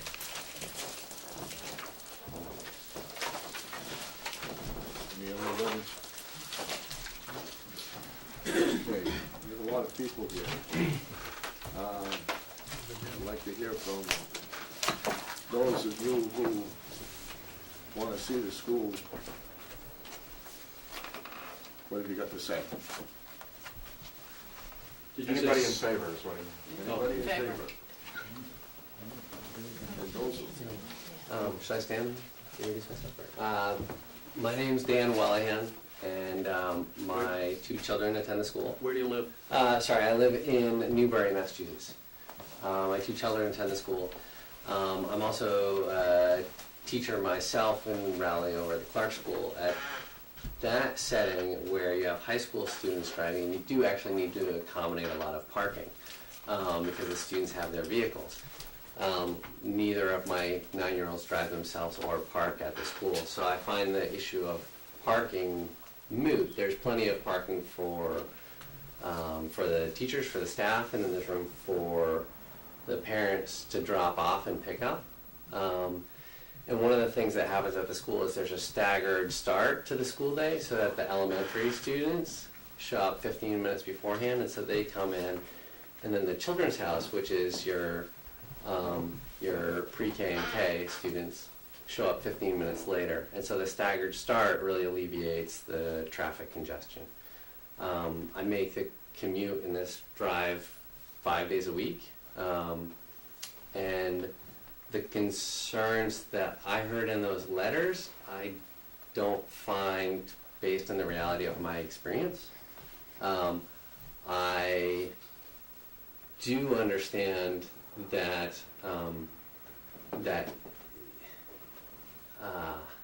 there is additional traffic there. So, for example, the neighbor who cited that it's unsafe on that curve for children biking, I think that is a narrow, windy road, but the students who attend the school don't bike to the school. Some sections of the road approaching the school from the east at least have a sidewalk. I don't know if that continues to the west on Weathersfield, but I do occasionally see children riding on that, but I don't see that the traffic is, or the hazard is exacerbated by the traffic at the school, which I think is a fraction of the overall traffic and that passes through the street. I find that the school is a fantastic nurturing setting, and knowing Margaret over the years, understand that as I see it, this looks like an oversight at one point around the permitting process, but the progression to expand the Montessori school into the elementary ages is a very natural progression that is not going to become a monstrous high school with 102 high school students that are driving their own cars. This is a very limited progression into the elementary years. So, there it is. you raised your hand. I'm in favor. My name's Andrea Harold. I live in Newburyport on 36 Moultrie. My name's Andrea Harold. I live in Newburyport, and my daughter attends Margaret School. And it's been a wonderful place. And just like Dan was mentioning with the traffic, when I've brought her and picked her up from school, I have never seen anyone have to back out onto Weathersfield Street. I've never seen traffic. I've never seen any of those issues. Everyone's very respectful. Like Dan said, the times are staggered. It never seems like, sometimes I pull up and wonder if anyone's even there. So, I mean, I haven't encountered any of those issues. A quick question to each of you. How long have your kids been students at school? This is their 3rd year. My daughter just started in September. Can I ask about after-school events or times when parents are going to be there? Yeah. Parent night kind of thing? So, yeah, a few times a year there are other events where I don't know the name of the street without a map, but 100 yards down there's a sort of a small island, traffic island, and a turn up to the right. Near Walnut Drive. Sorry? At the end of Walnut Drive. Walnut Drive. So I'll typically park there to get off of the traffic. So there is limited parking for special events like that, but I'll go down the road to that spot and park in that dead end, personally. Or not dead end, but the little, whatever it's, Walnut Drive.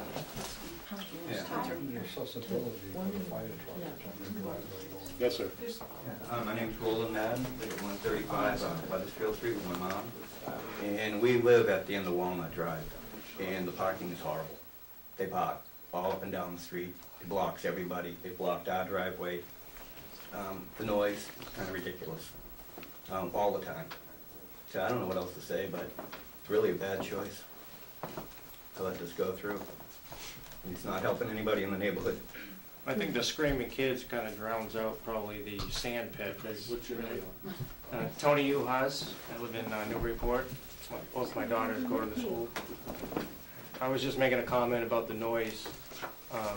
You can hear equipment and trucks and everything in the sand pit behind my mother's property. So if there's any screaming kids and everything, that drowns that out, if anything. Yeah, it's just noise on top of noise. Nothing drowns it out. It just adds to it.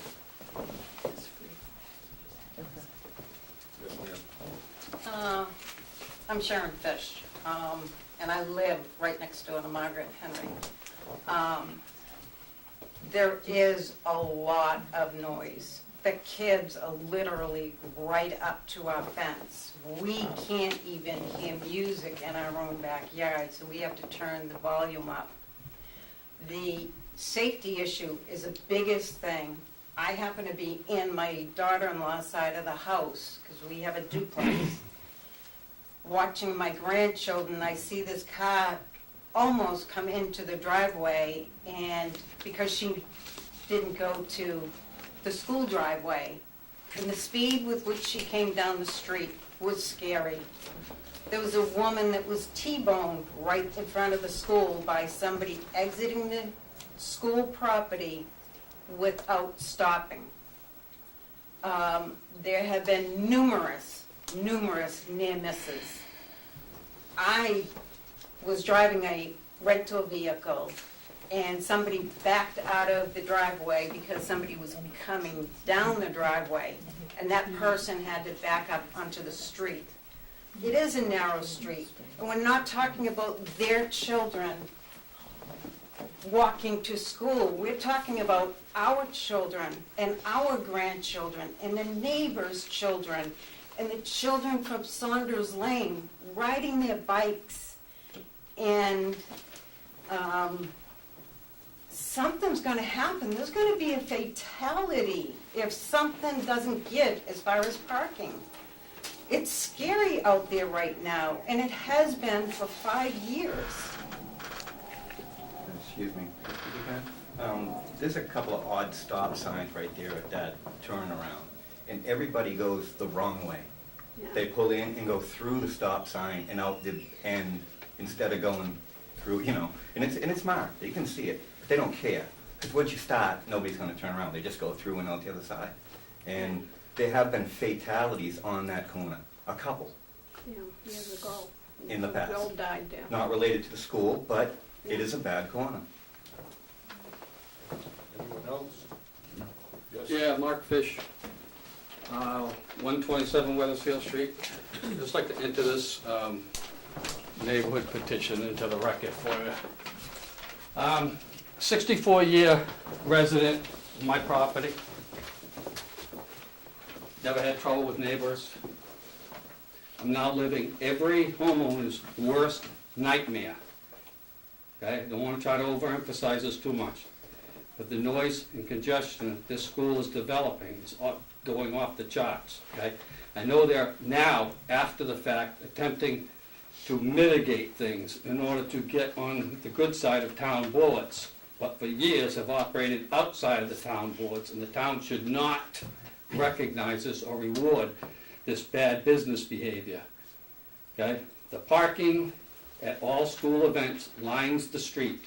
I've had to be confrontational with people to get away from my driveway, because when we leave the driveway, we cannot see down the street.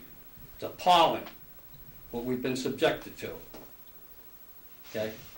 That letter from Sean Dowie, he is an employee of the school, okay? The letter that was written, read into the record, in favor of that, should be thrown in the trash, okay? Because he works for her. Okay, so, I'm totally against this expansion. It should be rolled back to a 20-student daycare center and left at that. Thank you. I'll just read this. Petition to stop the expansion of North Shore Montessori Daycare. Petition summary and background. The town of Raleigh issued a license for the North Shore Montessori to operate a daycare up to age 7. They've been operating an elementary school for grades 1 through 3 for the past 5 years without a license to do so. They are looking to expand the school to include grades 4 through 6, doubling the enrollment and approximately 75 children. This has the potential to impact our quiet neighborhood with noise, traffic, parking, and safety issues. We, the undersigned, are concerned citizens who urge our leaders to act now to not allow the expansion of the North Shore Montessori School Daycare Center, located at 121 Weathersfield Street, to be operated as a Montessori school grades 1 through 6. And there's 1, 2, 3, 4, 5, 6, 7, 8, 9, 10, 11, 12, 13, 14, 15 different people, including the Fishers.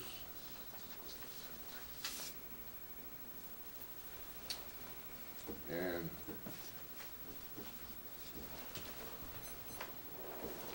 they're all from Weathersfield Street and Walnut Drive.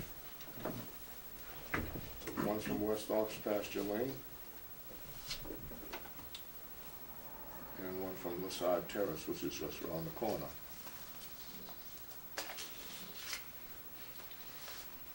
So these are all the neighbors. Mr. Fisher, follow-up. I have one other thing. People speaking in favor of the school here, I noticed they're all not Stand up. speaking. All this people speaking here on behalf of the school are not Raleigh residents. They're not abutters. It's not about their children that we're worried about. Yes, their children are the ones that are making the noise. I understand that. But the safety factor is our children, not their children walking on the sidewalk. Ours going to Pine Grove and back. That's why I asked Okay? where they live. And to the good attorney's point about the only question before the board about, well, this is a non-profit now, so it's exempt from the board. Only question before the board, that's irrelevant, is the safety issues here. Not whether it's a profit, non-profit, or any other kind of profit. Only one issue is the safety issue, okay? We don't want to have to deal with this for the next 20 years. Thank you very much. Hi, Yes. I'm Margaret Fish. I live at 127 Weathersfield. I actually have 2 little boys that live right next to this school, and I'm a stay-at-home mom. I'm home all day long. I actually see the traffic, I see the cars, I see the people whipping down her driveway. They do not even stop. They gradually slow down and they pull right onto the street. I've seen multiple almost accidents. I have a major concern for when my boys go to school and they ride the bike eventually when they get old enough. There's a huge concern for me that they are not safe. I don't even know if I'll be allowed to let them do that because I'm so concerned about the traffic. And I understand people dropping off who were there for a couple seconds are not seeing it, but I'm there. I'm home. I hear it, I see it, and I have a major problem with it.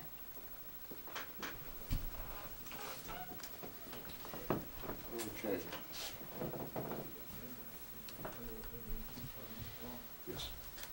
Mr. Chair, I'd like to just correct a couple of things because I'm not sure where the information came from, and I just think the board should have the information. A couple of people have talked about expanding to 75 students. I don't know where that came from. The school has 42 students. We're not here for an expansion. We're here to overturn a cease and desist order relative to the above 7-year-olds right now, but I don't know where the 75 came from. And there's Well, no I think it's present intention may to. be projected. Wait, Okay, well, she continues to go to 4, 5, 6. So I would respectfully suggest that the board operate with the facts that are in front of them and That's whatnot. actually put that into the record, her paperwork.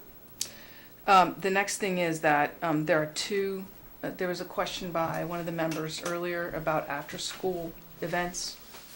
There are 2 after-school events a year with parents, the barbecue in the fall and the barbecue in the spring.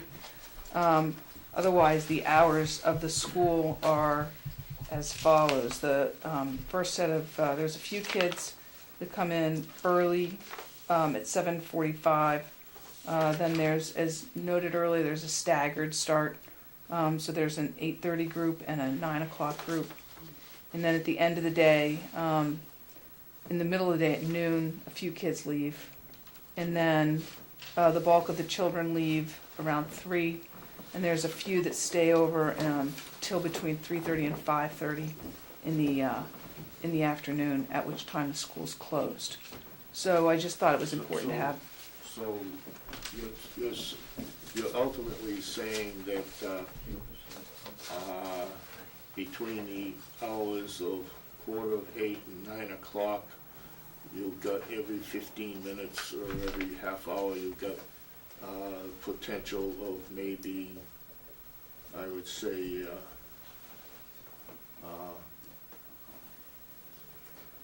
6 to 7 cars every hour coming in and out. Well, I didn't do a traffic study, so I don't know what the exact trip data is. I know what the student's start time is and late. So there's a group of cars that arrive. I'm just saying is, if she's got 42 kids coming in school, coming in there, we've got the potential of having 42 vehicles coming in and out of there. So, Mr. Chair, if I could just go back to the beginning, and I certainly hear the comments from everybody, but the law is, both in the zoning bylaw in the town of Rowley and under Chapter 48, Section 3, that nonprofit educational institutions are allowed by right in every district. I would suggest to you that if there are concerns about parking, I've heard that. I think there's a debate about whether or not your zoning bylaw requires a site plan review, which would be considered a reasonable regulation under Chapter 48, Section 3. And my client would be willing to go to site plan review to deal with the parking issue on site, for sure. But that, other than that, the use, which is the question before this board pursuant to the cease and desist for 7-year-olds and over, clearly the applicant meets that statute. This is not a special permit standard to determine whether something's substantially more detrimental or not. This is not a standard as you might have under other special permits where you might have community impact. That's not the question in front of the board right now. The question in front of the board is this use permitted?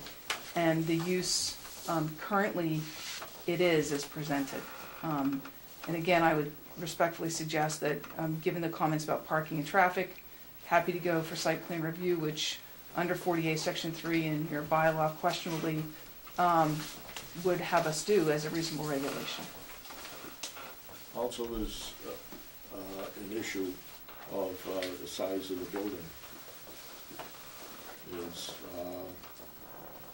that she's considering building. The expansion. Right, I don't believe that's an issue in front of the board, sir. I have a question. Does that include the animals, or are there going to be more animals? Town council? Yes.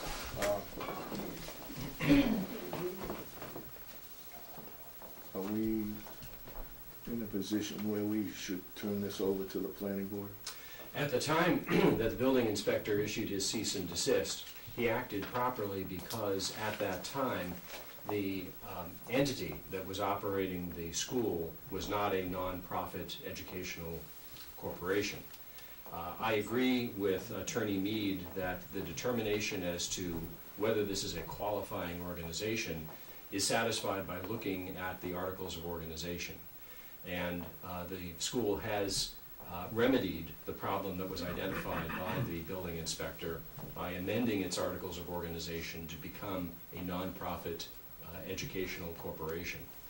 I feel very strongly that under section 4.8.1D of our zoning bylaws, even a nonprofit educational corporation such as this must, if your board determines it appropriate, go to the planning board for site plan review because of the need for new or additional off-street parking.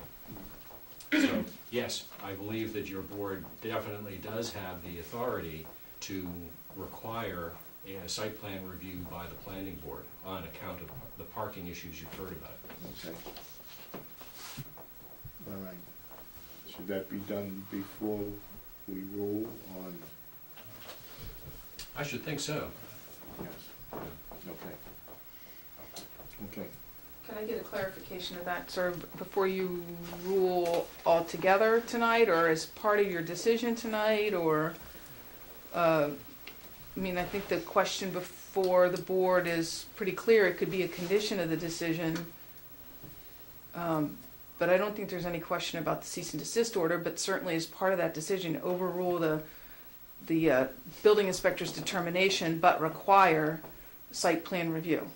Well, what I mean is that until there is site plan review by the planning board and compliance by the applicant with whatever is required under site plan review by the planning board, I don't think that the cease and desist order should be lifted. You know, your board could issue a decision saying that and be done with the matter tonight. Mr. Chairman, I actually think that what comes out of the planning board would be evidence that we want to hear before we vote. So I wouldn't close the hearing, and I would consider, because even though it says off-street parking, I believe site plan review also includes traffic. And I would, before I vote, I would like to see what evidence is presented and what conclusions come out of the planning board. Okay. All right.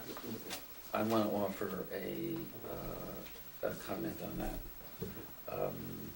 I'm inclined, the safety issues are substantial, and there's no question that there's been an intensification of that problem over a number of years. I regret that when you saw it to happening earlier in this time frame, that the complaints that we're hearing tonight weren't voiced earlier, because as town council has pointed out, the circumstances under which Mrs. Henry was operating made her subject to the site plan review as she intensified her use, because the planning board's letter to us points out that the intensification of the use, which is the only thing we can deal with, is the real issue here. And if there has been an intensification of use, then in fact you need to suggest they go to site plan review. We can do that. However, at the same time, they are no longer, and I don't know what a daycare is really. I don't know what the license originally said, but in my mind, that's a bit of a moot point. Right now, they are a nonprofit educational corporation. And the safety issue is critical for all our kids walking around these streets, but the state law states if you're this, you can do pretty much whatever you want, wherever you want it, subject to certain conditions. And this intensification of use, whether it's been over the last couple of years or will continue, is something you have a right to complain about, and something that I think we have a mechanism, which is to refer them to the planning board so that the planning board can see what Mrs. Henry says, here's how I'm going to deal with this. And then the planning board hears your complaints about parking and traffic. It's not a zoning issue, it's a safety issue. It's not a zoning issue. The zoning issue is, do they have a right to exist as an educational nonprofit in anywhere, whether it's next to your house or after this she says, I'm moving over to Newberry Road where I live. As a nonprofit, she does. And that's the law. I don't like it any more than you guys like it, but that's the law. So I don't care what the planning board says. I hope the planning board finds in favor of your demands and requires whatever additional safety measures need to be taken on that site to protect not only the kids who are there, but our local kids who aren't there and who live there. But I don't think that that's at all relevant to whether or not they can exist there. I think she can exist there, as long as you can verify that the application for conversion from a for-profit, which is, you could have held, I can stop you if you're a for-profit, has in fact it's been submitted. I don't know that it's been accepted. I'd like to see that it's been accepted, because our documents here don't show acceptance, they just show that you submitted under this intent. So that would be my opinion. So I would be prepared to support the application. I have another question, Town Council. She's a nonprofit. She has filed paperwork for nonprofits. She is leasing, her nonprofit is leasing the property at 121 Wethersfield Street. Now,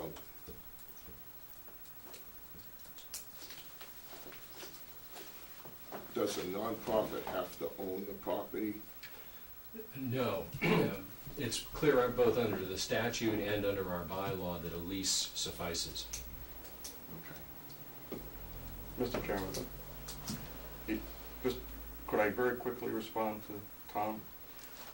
Under our bylaw, a nonprofit for educational purposes is allowed, provided a site plan has been approved. The site plan is a precondition to allowing a nonprofit to use it, so they're not separated. Okay. Okay.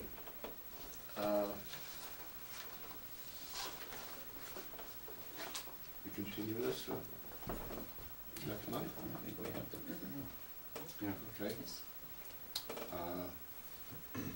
So moved. Okay. We need a date, but you want us to go to site plan review first. Yes. So, I think, I don't know how busy the planning board agenda is, but by the time they get it, review it, and come back, 3 months? No, they meet more frequently. To 2 months, well, to get back here though, well, we have to prepare a plan, right? So 2 months, would it? Yeah. Okay. Do you want more time? Is that what you're asking? No, I think if we needed more time, we'll ask for a continuance. So why don't we do 2 months? So, October. Sign a continuance. Oh, maybe till January, right? That's December. 2 months would be December. Yeah, what do you meet in December? Yes.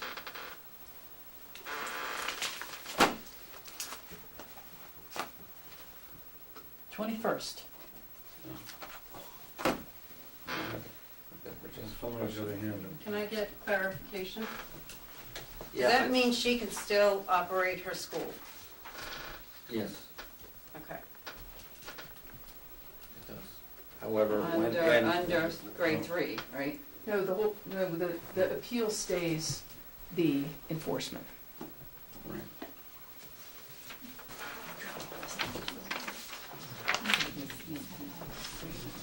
But you will be notified as abutters about the planning department hearing, and that's the hearing you're gonna wanna go. And then the planning board will report out to us what those results are, and then it will be considered here. Thank you. So we'll continue to 21st of December. There's a motion to do continuance till the 21st of December. So moved. Seconded. Okay, motion second. All those in favor? Aye. Okay, we'll continue till the 21st of December. Thank you very much.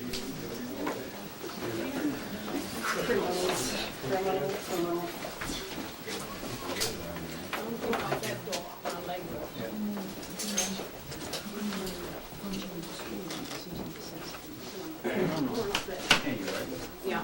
Set them up. It sits at the if they appealed it, appealed the cease and desist, it sits there, it's like when we issue a decision. Along the way, yes. So they can, she can continue. We're gonna take a recess. I will. He speaks very highly of you, Tom. Well, I remember high school. Yeah. Her husband is an old high school classmate. Thanks very much. Are you leaving? Did you want me for something else? Yes. I didn't know that. We have a 40B coming up. Oh, okay. Our next one is a 40B. And it's one that we have Sounds like spent 4 years began exceeding working on. Right. So, but all that means is somebody should have complained. Yeah.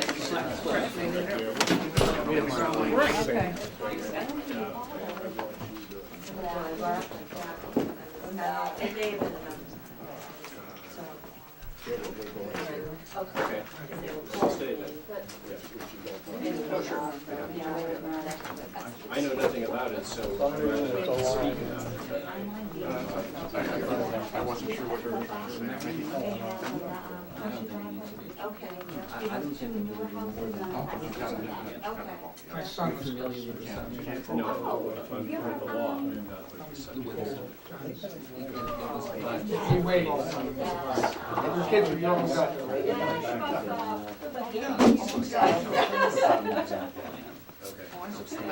That's not our. We live down in. We're their neighbors. We're in the same building. We sure are. I'll tell you what, just let me know, and I'll review everything. I know. Up and down is not good. I mean, I listen to a lot of rock music, and my wife can too much down. Come down to the basement. Okay. Noise shows up, but it doesn't go. There's no insulation. I think it's easier if I do a draft and send it to you for your opinion. Great, okay, thanks. Thanks, thank you. Bye-bye. Thank you. Sorry. No, just a, they never smile, so I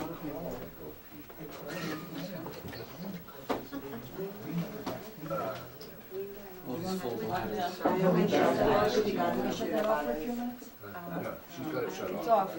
Oh, shut up? Sound is down. I got my sign. So a couple kind of. It's been a while since we Zoning board, I said, Long time. I know. because I'm on the It's been a long night. administration. You know what, something better. I did, and I said, Yeah, but we've disclosed it too. So that means another four. I'm gonna see what. I'm just kind of curious as to. John, good, John, how are you? Fine, thanks. Very good. Very good. I think. Yeah. Just sit next to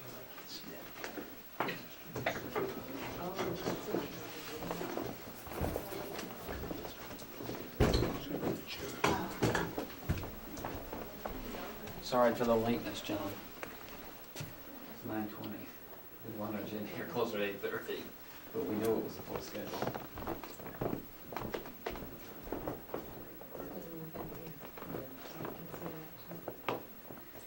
This is what happens to our neighbors.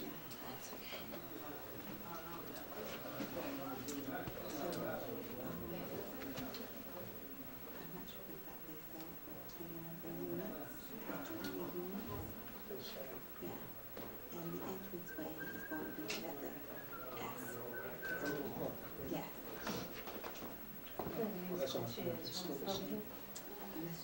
So it's before you get to, if you come in from 133, it's before you get to the factory.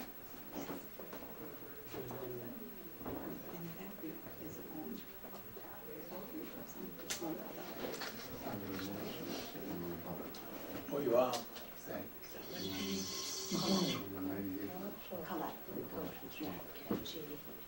Nice to meet you.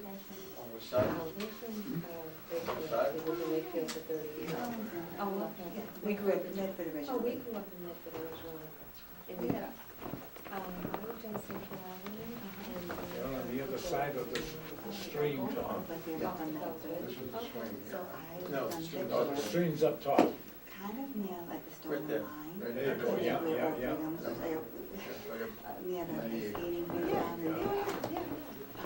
And then, yes, yeah. And then my grandparents, my family lived near the new high school. So I went up the. One of these days, if we get to the other side of the stream, There's been 3 we'll waves have of access. customers. Sure. Thanks. Ritter is, yeah, that's exactly right. Yeah, right in there, right where your finger is, yeah, right in there. He was in a church security, but then he was also in Kiwanis. Was that the gentleman that walked up around? I don't think so. Just have a sign in. My father was a Medford school teacher. Yeah, father was. Oh my, yeah, he knows my father. Bigger than my, but Well, he retired in 1970. oh no, he knows my father. How well, that's My father passed away, was but. Yeah, my grandfather just passed away 93. Oh, they may. Yeah, yeah, they don't know each other. You'll, yeah. My sister had Mr. The border, yeah. So funny. And then my father, on the father's side. Sit there alone. I would Blame you. Right in the square. So my maiden name is Ferragudo. My next name is Ferragudo. We worked before 1960. We were both Medford Hamilton School. And my mom. As long as I don't have to read. No. Yeah. Wow, that's so funny. But you, I don't know, aunt, both of you, you know, Andrea, very good, yeah.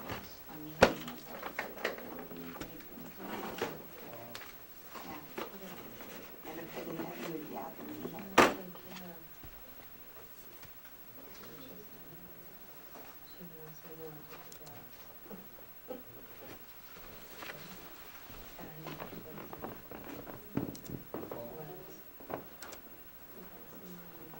I'm always running. Yeah. My dogs always say that when they get They by. do.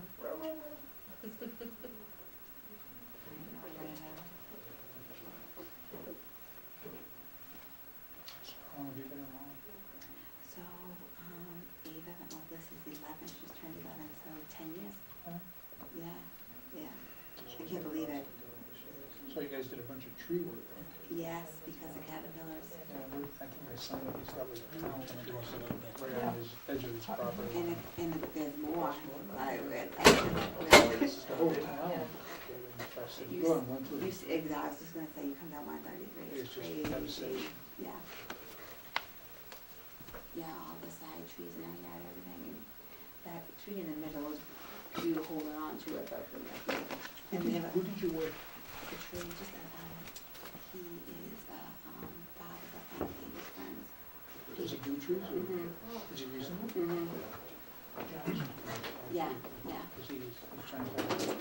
yeah, definitely.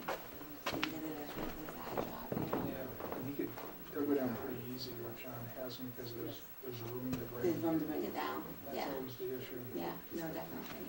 And it's getting to the point too, some of the storms, like my girls go up on the hill on the side, you know, and play and stuff. And yeah, yeah, yeah. That was a combination of this, there's having those darn winter lots. Mhm, And then you got the drought. So Yeah. and I think the combination would have killed a lot of the trees. The guy who took my house, and then he'll come back, and I'm like, those things are not coming back. Not the ones he took down, but the other Some of the ones. others, maybe. I know, Oh, wonderful, thank You you. can come back this year. no, so I, I'm cold, always cold. Oh, no, that's fine, I'll deal. What's it? Yeah, this is sitting still somewhere. No, no.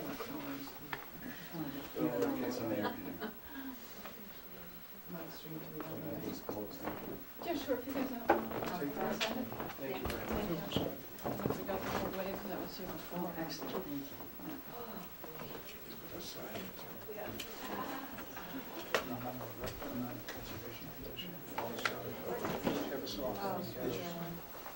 We had meetings going.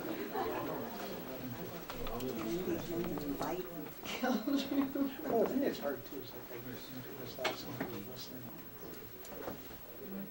Sometimes people. Oh, this just came to us. What this board is doing. Yeah, it's extra. Extra. This board is not the place to, like you said, we're not voting on whether it's dangerous and safety. That's a planning, it's not a zoning.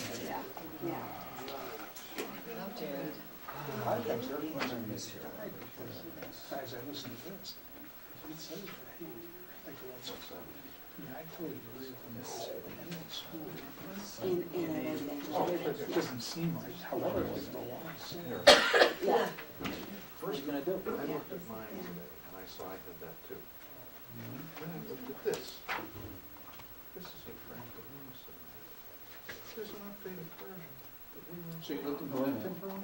Yeah, so 62 here, yeah, so Wilmington line. But that's, I went to, no, Frank de Wilson submitted this. basically I moved it out. With his application. With his My whole application. life, you know. So so- I looked at it, I said, Jesus, this is 3 years newer than mine.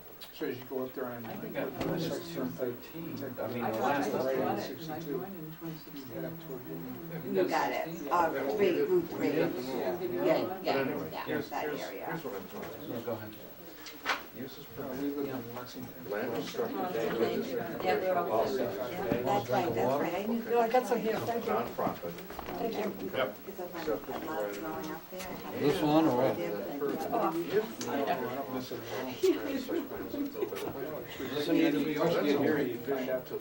Somebody opened it because it was hot. It's just so congested. Are they gone? It's gotten worse. It was 64. Probably gotta read it. I mean, People know it. after I read it 6 times. No, no, no. Because it's not I clear. was talking all the time. My wife worked there. Yeah, it was, well, yeah. No, you're wondering where the draft was coming from? No, we just opened it. For air. At least it. At least it was down.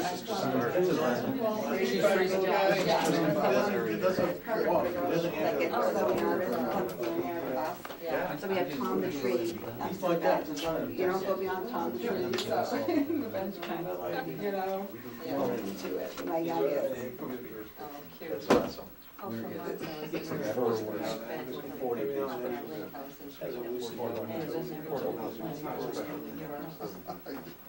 It's a comprehensive. I know. Yeah. That's 6 years. Everywhere I go, I use it. Yeah, it is hazy. That's good. It's made, We weren't very Your zoning says 60,000. it's not gonna chip like, Yeah. you know. And they approved. I noticed that it's on this application. But it wasn't all. We had made it Well, they have for all this a from while, Barry. and then- Yeah. In order to have the dumpster.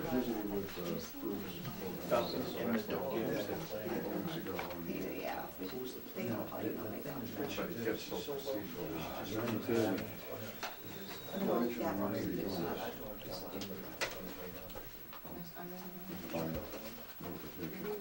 This is substantial.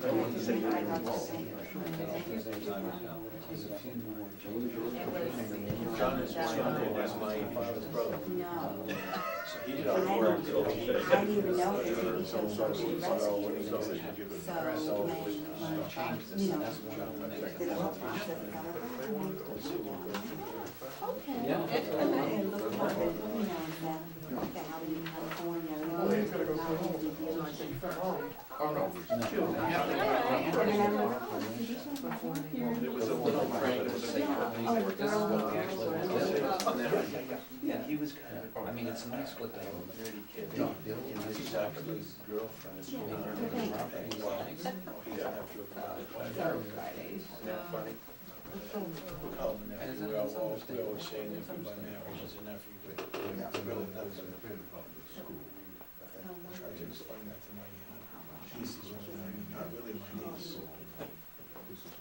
Before it starts.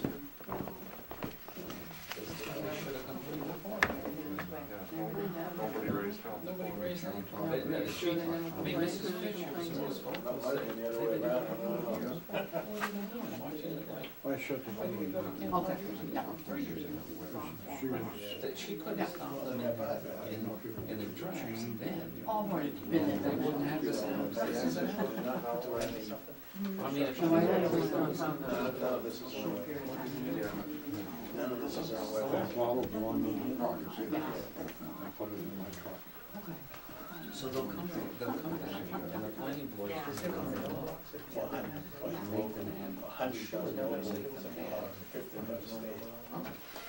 that's going to cost money, and he's going to have to think twice.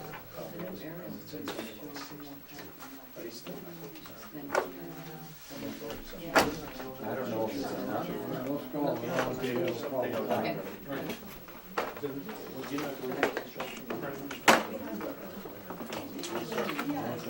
Camera on or no? Lisa. Yeah.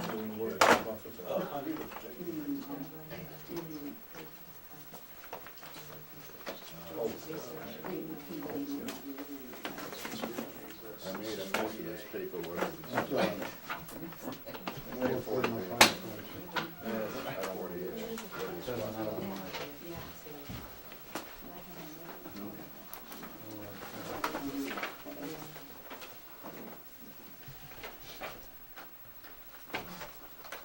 You wanna be back on and-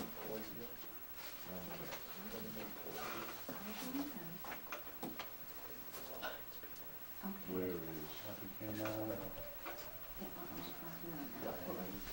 everything's in here.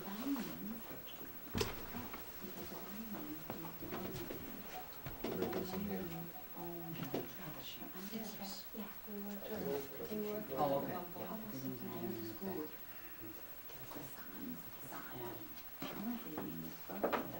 What is it?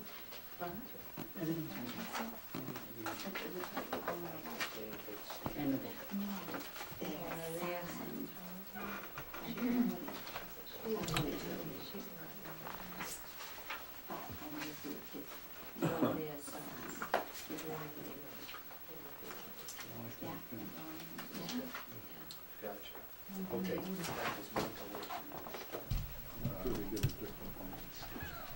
All right.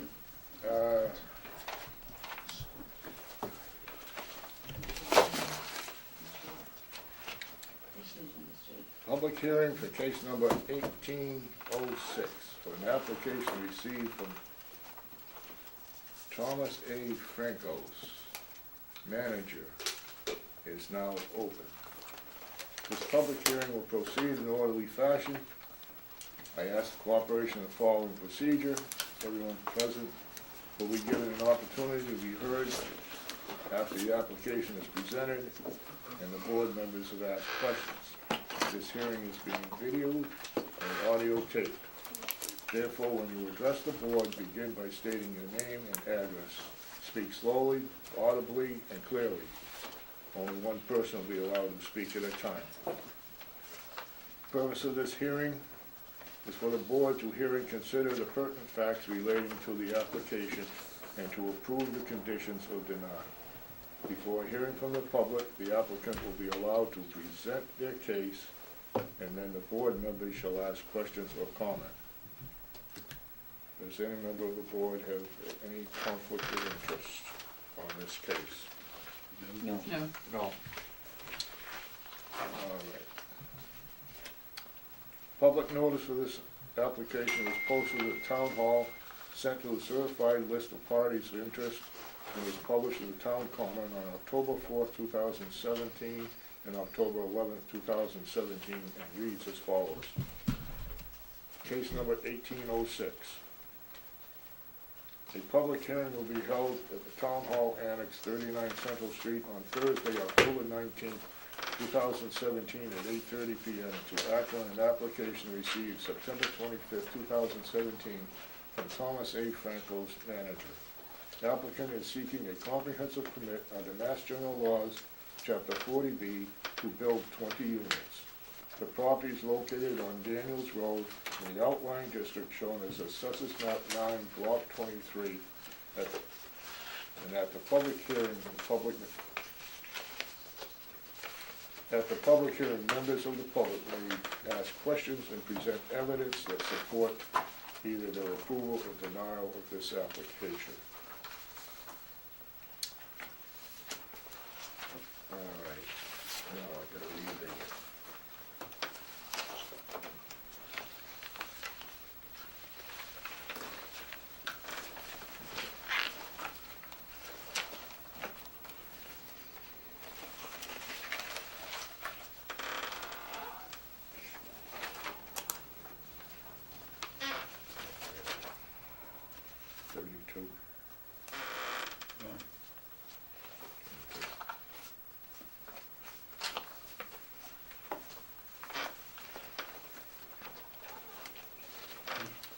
The application is as follows. Marion Way LLC, Thomas E. Franco's manager, 3 Electronics Drive, Danvers, Mass. 01923.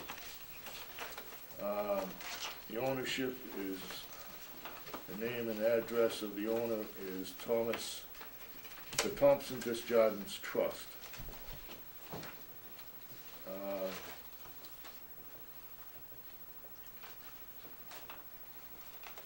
And Mr. Franco's and his is the purchaser. The application is hereby made for a comprehensive permit under Mass General Laws 40B for 20 ownership units. Assessors Map 9, Block 23. And it's in the outlying district. And there's no overlay district involved. The deed is recorded in Essex Registry of Deeds, South District, and book number 13094, page 271. Has a previous variance or special permit or other zoning relief ever been requested? And the answer is yes. Description of proposed work and the use to construct a street, Marion Way, and build 20 3-bedroom housing units on 10 lots. The reason for this application, to be constructed on the provisions of Chapter 40B, or land can't be subdivided under planning board rules. And this is signed by Mr. Francos and as the applicant, and signature of the owner, Bruce Tompkins.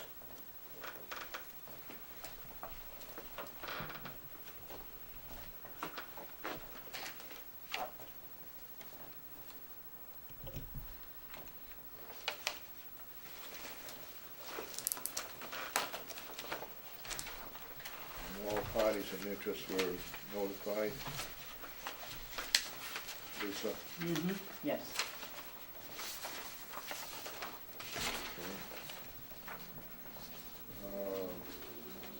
License permit clearance form has been signed by Treasury Department, the Light Department, Water Department.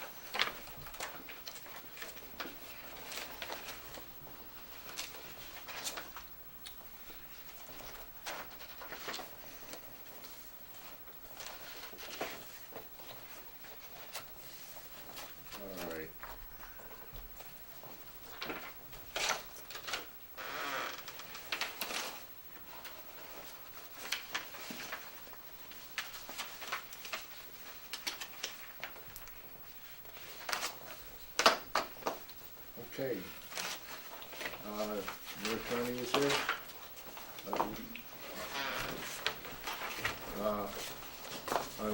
attorney to speak. No, wasn't prepared to speak. He asked me to come, he only gave this to me a couple of weeks ago, and he asked me to come to the hearing tonight. And whereas John DeCoulis, the engineer, is much more familiar with the plan and with the application, he prepared the application, he wanted to make a presentation, and I was gonna help him if any questions came up, or if necessary, to follow up after this meeting. All right. Okay, John. And good evening. My name's John DeCoulis, engineer for the proposed project Marion Way, being submitted pursuant to the Comprehensive Permit Law, Chapter 40B. And you just heard from our attorney, James DeCoulis, and the developer, Tom Frangus, to his left. The proposed project consists of 10 duplex dwellings located off Daniels Road, approximately 1,400 feet from the intersection of Route 133 Haverhill Street, and is depicted on the site development and topographic plan. The site is composed of typical New England forest land, having rolling topography. An intermittent stream flows adjacent to the easterly side right here.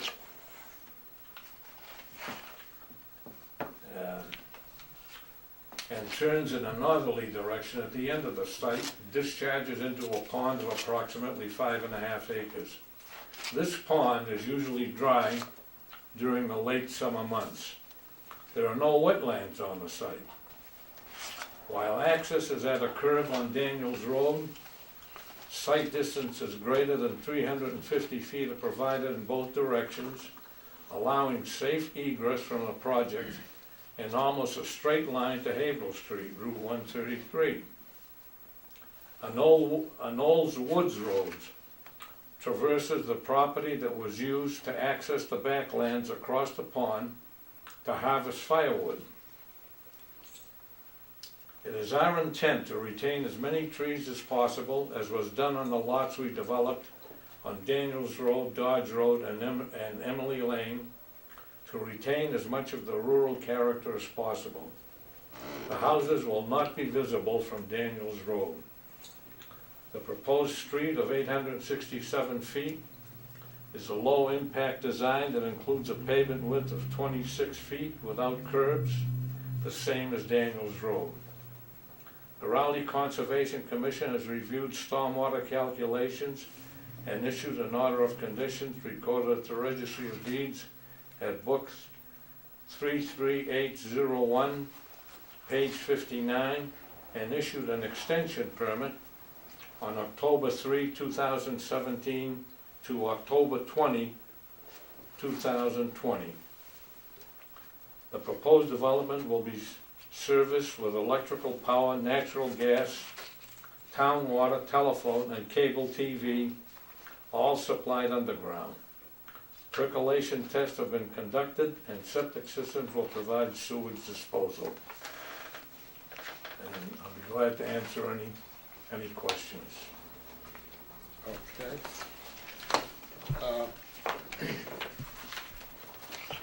I read through much of this, and I want to know, before we even get into this, do you have control of the site? Yes. How? Tom Frangus has a purchase and sales agreement signed by both Bruce Tompkins and Tom Frangus. Okay. That is part of the booklet. Is that purchase and sale agreement the same purchases wording, the same as what you presented to the Housing Appeals Committee? I believe it is, yes. It's in there. You mean mass housing? You mean to mass housing? Mass housing. Now, housing, mass housing? You're right. Is it the same, the Yes. exact same purchase? Okay. Well, according to your paperwork, that purchase and sale agreement expired in December of 2016. Okay, yes, we renewed that, and I sent the renewal to Mass Housing. Oh, okay.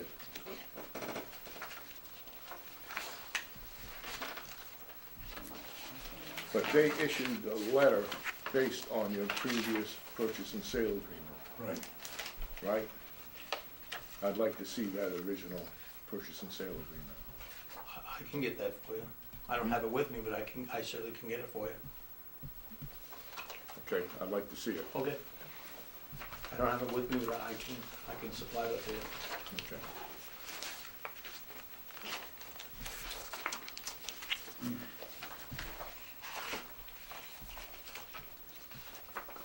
The reason I said that is because in this purchase and sale agreement that I'm reading here, is the buyer acknowledges that he is purchasing the land to construct a street to be known as Marion Way with 10 duplex dwellings as approved on plans by the Raleigh Zoning Board of Appeals.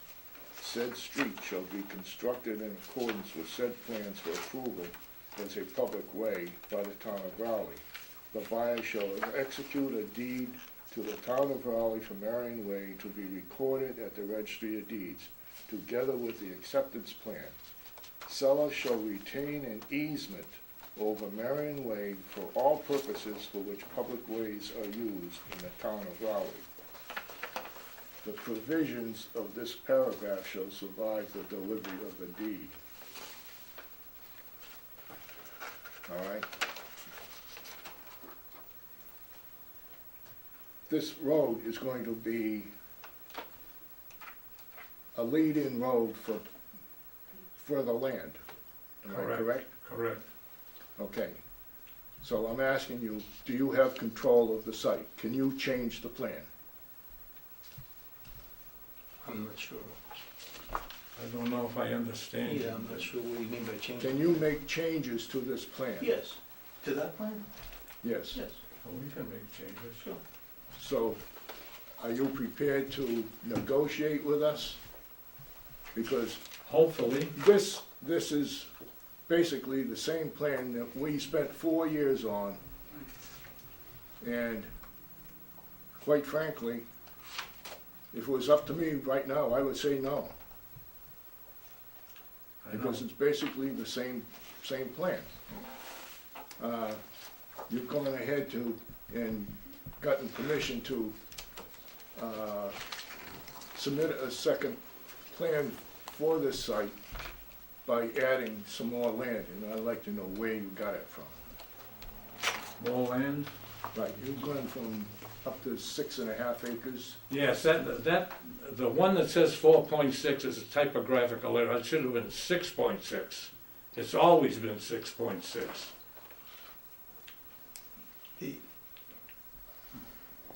Okay. Okay. That refers to a plan, the purchase and sale agreement refers to a plan which I have here of March 3, 2015. That was always the plan, and that area was always 6.6 acres. There was a calculation of the building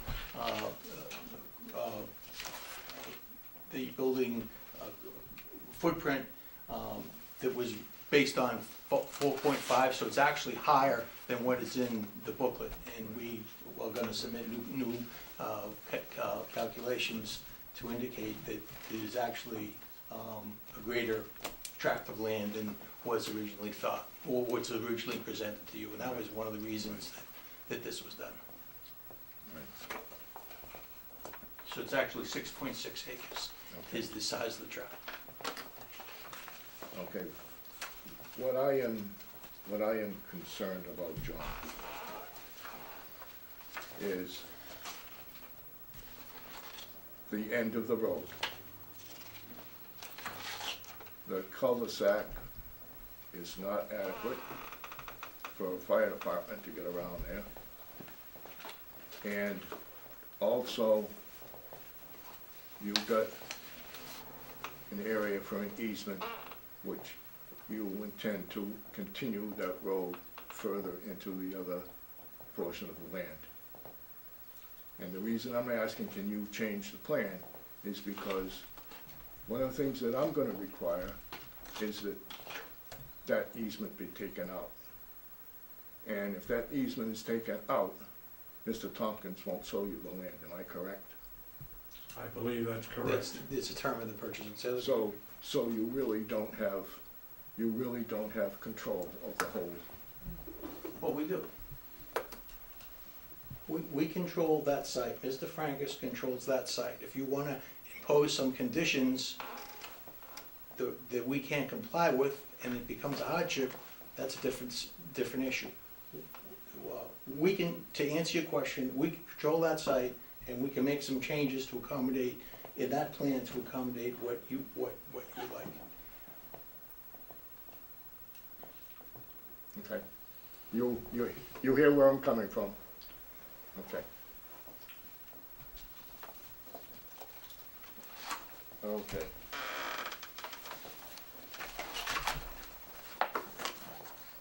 You've made your presentation. I am going to have some letters here that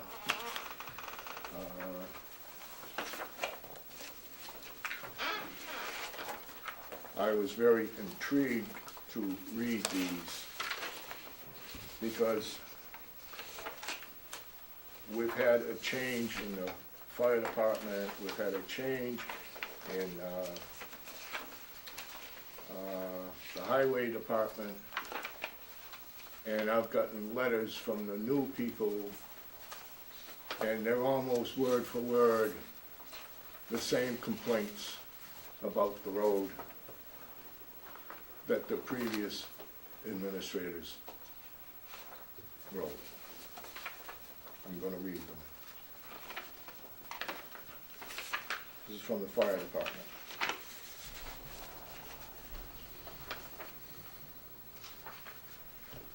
Proposed plan for Marion Way subdivision application 1806. Dear board members, the Raleigh Fire Department is in receipt of the recent proposal plan for the above-mentioned subdivision, which differs very little from the previous subdivision of 2012. The concerns of the fire department have not changed from the previous plan. However, the changes that are evident create further concerns. While the proposed paved roadway has been increased from 22 feet to 26 feet, there has been nothing done to ease the concern of on-street parking, narrowing the width of the road to make it difficult to have a truck navigate the road safely. This concern is heightened during the winter months as it pertains to snow accumulation, especially in a winter that would be similar to the winters of 2011 and 2015. The department is still not sold on the adequacy of the hammerhead turnaround proposed at the end of the road, and its initial concerns are still relevant. The turning of fire apparatus will be extremely difficult. Another issue is that the department still has, if the location of the 4 driveways located in one leg of the hammerhead, which could create an issue with cars blocking the apparatus turning around. Since the previous submission, the fire codes of the Commonwealth have changed.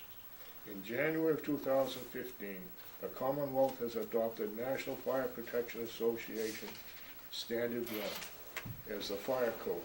In Chapter 18 of that standard, the specifications of fire department access roads are discussed. Paragraph 18.1.1.4, the fire apparatus access road plans must include an analysis and elevation of fire apparatus maneuvers throughout the access roads created by swept path analysis and turn simulation software.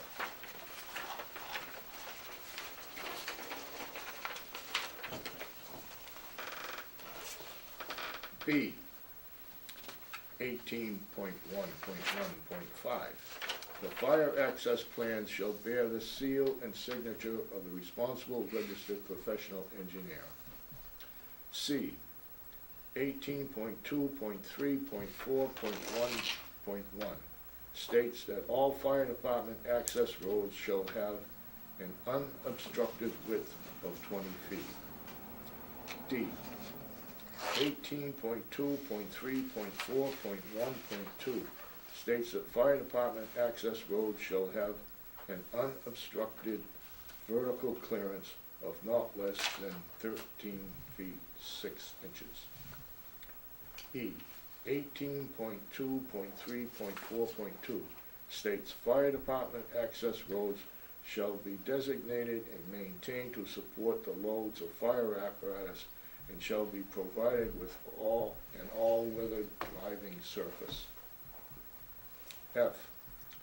18.2.3.4.4 states that all dead-end fire department access roads in excess of 150 feet in length shall be provided with approved provisions for the fire apparatus to turn around. The common driveway as proposed for lots 6 does not meet these specifications. 5. For the location of the fire hydrants, while the general locations are acceptable, their location has changed to the opposite side of the road than what was previously proposed. What is the reasoning for this? As it would be more advantageous for the fire department operations to have the hydrants on the opposite side of the street. 6. While the proposed road is shown as a dead-end road, it is their long-term plans to, let me read that again. While the proposed road is shown as a dead-end road, is there long-term plans to construct Marion Way with any other proposed subdivision that may come off of Daniels Road, Dodge Road, or Weathersfield Street?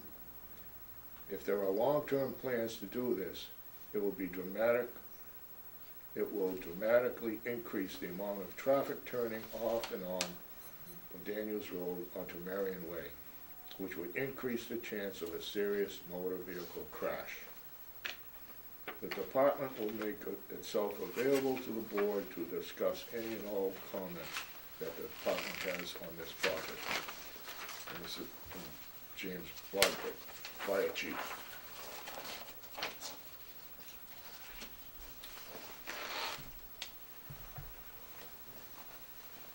And from the Health Department. The Board of Health has previously reviewed several submittals regarding this project in 2010, 2011, and 2015. Information regarding the septic systems, including calculations for the size to meet either state or local regulations, has not been provided. The requested waivers do not appear to have supporting documentation showing a cost to the project was searched and proved. Many just state that the project would not be feasible. Several requested waivers give opinions as reasons without evidence of support.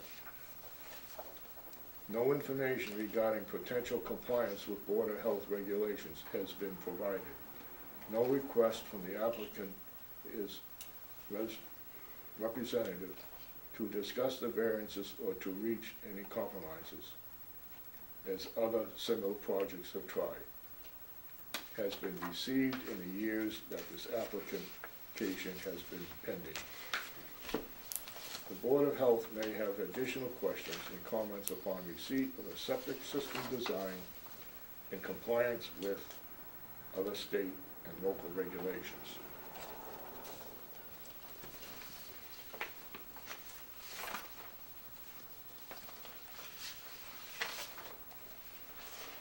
Same issue as before. This is from the Highway Department. I've reviewed the application and plan for the proposed Marion Way project. I have the following concerns. The dead-end hammerhead design of the street should be changed to an open cul-de-sac. As currently designed, there is little, if any, space for snow storage. The intersection for the proposed development off Daniels Road is a poor location due to the current layout of Daniels Road, with two blind corners at either side of the intersections. This will create a hazard for the person or persons trying to keep the area clear of snow and ice during winter weather events. I believe the volume of traffic has increased on Daniels Road since the completion of the traffic assessment. Raleigh Country Club Estates was not completed at the time of the study. There are now 29 additional units in that direct area. This will directly impact the condition and deterioration of the roadway. The country drainage design and road contour could cause a ponding and ice conditions during the winter season.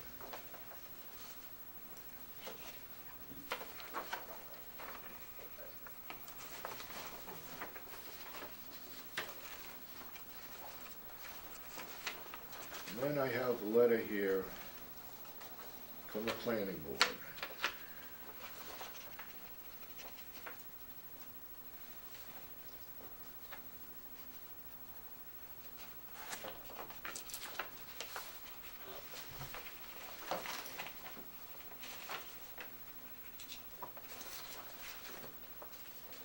I believe, yes, it's for Marion Way. Okay. This is from Kirk Baker, the town planner. He wasn't around the last time. I have reviewed the information provided in the application packet for ZBA case number 1806 pertaining to the comprehensive permit request for undeveloped property off Daniels Road, a development of 20-unit multifamily residential subdivision,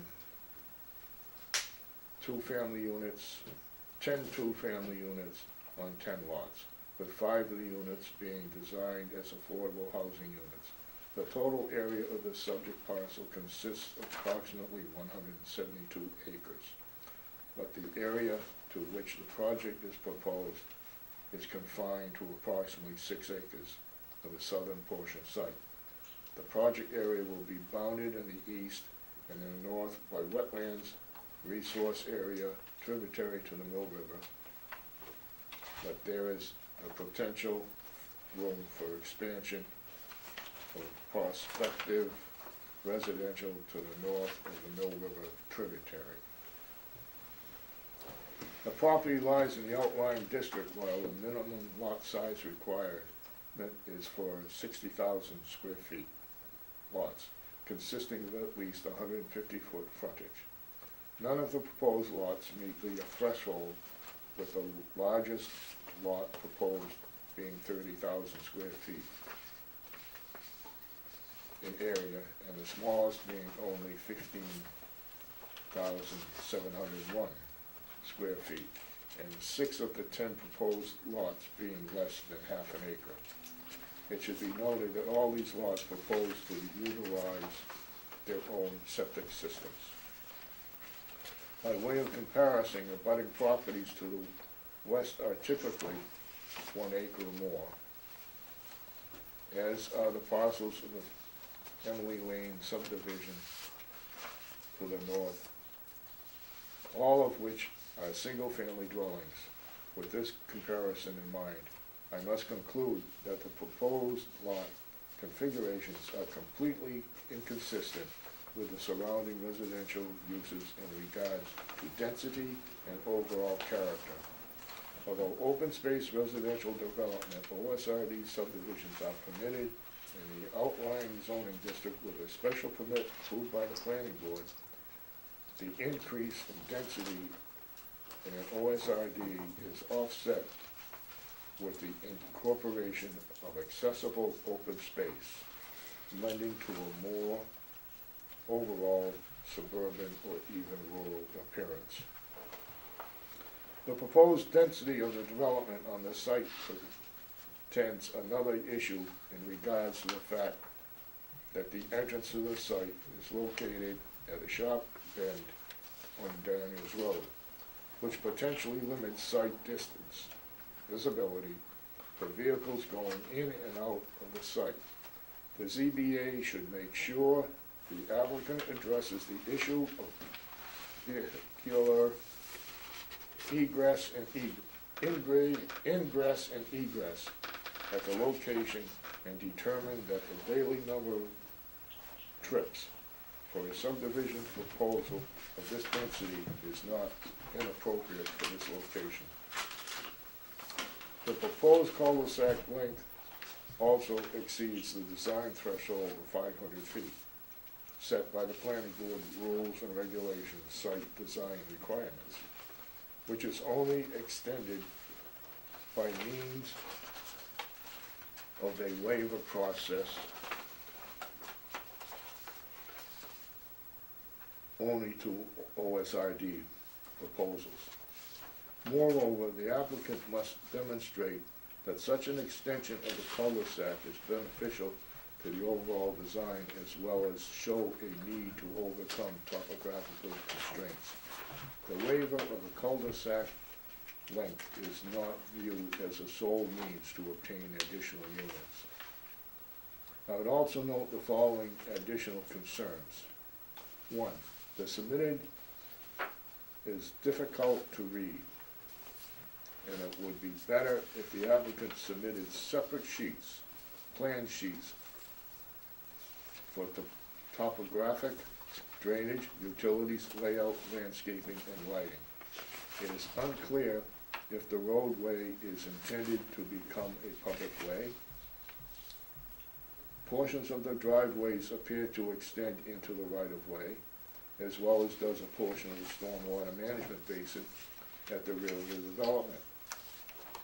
Have the applicant clarify whether the right-of-way is to be a public or private, and what will be done to regards the maintenance responsibilities for structures encroaching into common areas. The applicant has not approached the planning board to request its input regarding site layout design. I would recommend they arrange to meet with the planning board at one of the upcoming monthly meetings for an informal discussion. This is a typical procedure for the planning board prior to doing OSRD reviews. The plan should include landscaping, street trees, at least one per lot. Street lighting for vehicular and pedestrian safety should be encouraged. The applicant should consult with multiple municipal lighting in regards to lighting fixtures appropriate for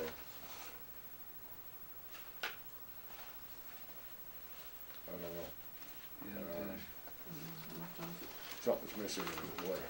And then 6, the plan should depict areas set aside for snow removal. So those are the letters that we've received so far regarding. Did you read the highway department? Is that new? Can we get copies of those, Mr. Chairman? Yes, please.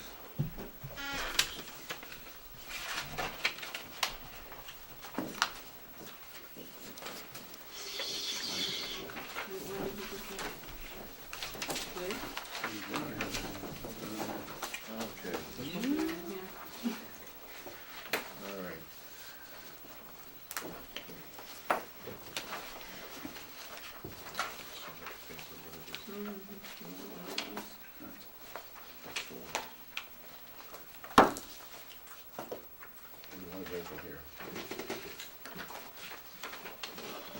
Well, I only have two initial, I have two minor extra requests.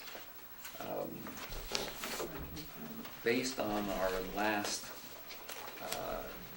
exercise, there's two things I'd like to see addressed at this point as opposed to the end, which is what created a stumbling block at the end.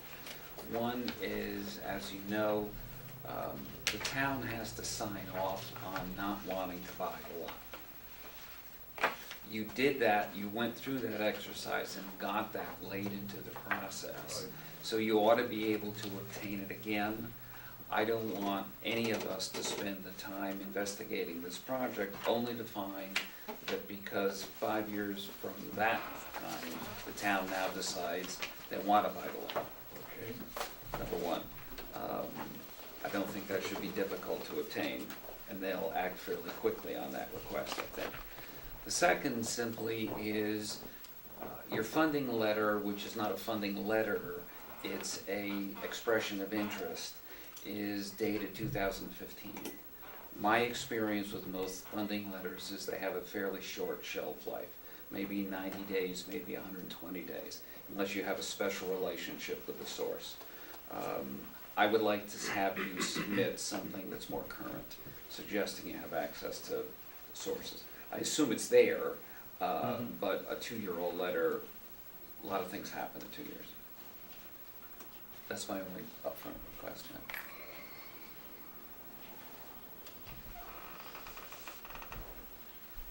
You folks, yes. Comments? Could I ask you a question? I'm Tom Rickier, I'm in a butter. And on the other side, I got about 90 or 100 acres. The Huts, I bought the Huts property 30 years ago. And when you say that the town could buy the land, I'm not too sure I understand what that means. Because it's farmland, the applicant must offer the land to the town for purchase prior to doing any development on it. And the town has to take a position on purchase or not to purchase, which, you know, for all of us that get involved in an elaborate process of evaluating everything that's been done, perhaps negotiating changes to it, to have the town then turn around and say, you know what, we like acquiring property in Rowley now, so yeah, we'll buy it and we'll pay you that price. We'll buy for $700 because we have $700,000. The whole thing stops and goes away. So it's practical from an operating point of view that that is an issue that's addressed soon. So the land is under, what is it, a title? Chapter 61A. Chapter 61A, yeah. Okay, Because it's but my land is not. May probably not. I don't know. No, I know it's not. Oh, okay. Agricultural exemption. Yeah. Right. Okay, now I understand. Thank you. They get a tax break, the owner gets a tax break on the land. And when they go to develop it, they have to pay a rollback tax for 5 years prior to develop it. Okay. And in the case of selling the land to a developer or the owner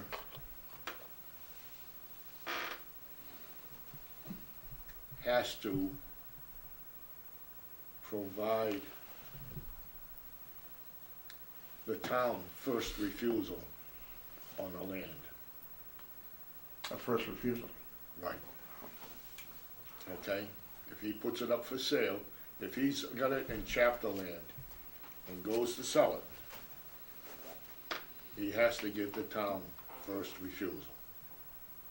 And that's what he's talking about. And that was what, a 1-year time limit they have? I don't know what the time limit I is. think it's 120 days Yeah, I was thinking shorter. to respond. Yeah, it's a reasonably short window. So And if they don't respond, it's deemed they're not interested. So I'm here to learn tonight to see what's happening. So, if the town decides to buy it, and they have to buy it at not necessarily what the developer, what he's selling it for, but what its value is. I think they have Which to match is the offer. Yeah, it's a right of first appraised value. Is it a pure right of first refusal? I'd have to look at that, but I think he has to match it. I think the town has to match it. Yeah, that's all. Because, why would you? Irrespective of value. Oh, well, appraised value, I shouldn't say that. Appraised value. The value is established by purchase and sale agreement. Right. It's just not really irrespective of value, but it's not gonna be appraised. That's what I think. Yeah, okay. So it is a first rate. And what's the value of the purchase sale agreement? 700,000 is the purchase price. Right. 75, 700. 750,000? 700,000.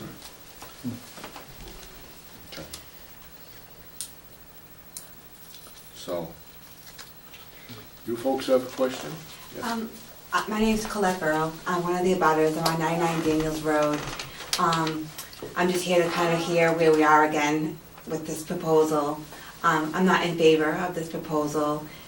In the past, there were letters sent from the abutters. Are those letters going to be presented in this round, basically, the past letters, or do they have to do it all over again? New letters. New letters again. Yeah. And I do see a lot of the abutters are not here, and I actually, at the last hour, sent some emails out, and I don't think a lot of the information got to the abutters, actually, along Daniels, along Dodge, and so forth. That's a little bit of a concern for me. But the biggest concern that I have with this is, again, the safety of the development at that area of the S-curve. I was there when you guys all came out and surveyed the land. And I think you guys all also have that concern there.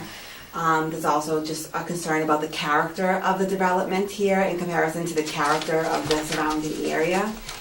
A concern about where this is going. Again, I'm on 99 Daniels Road, so I do have that access kind of road, if you want to call it that, over to Emily behind me, behind my landline, basically, and a concern about that. Is that going to be another roadway, as an easement into that area? What is this all going to be in the future, kind of thing? I think we need to have some more transparency about that. And then just in regards to like conservation and the environment in that area, those wetlands behind there come up to my plot line, basically, when it is the high season for the water and so forth. I just don't understand how all the drainage and all that kind of is going to effectively work in that area. And that's it. But there's a lot of concerns, and a lot of the neighbors have similar concerns, and then just the fact that they're not here and the information from last time is not in there is also just a concern.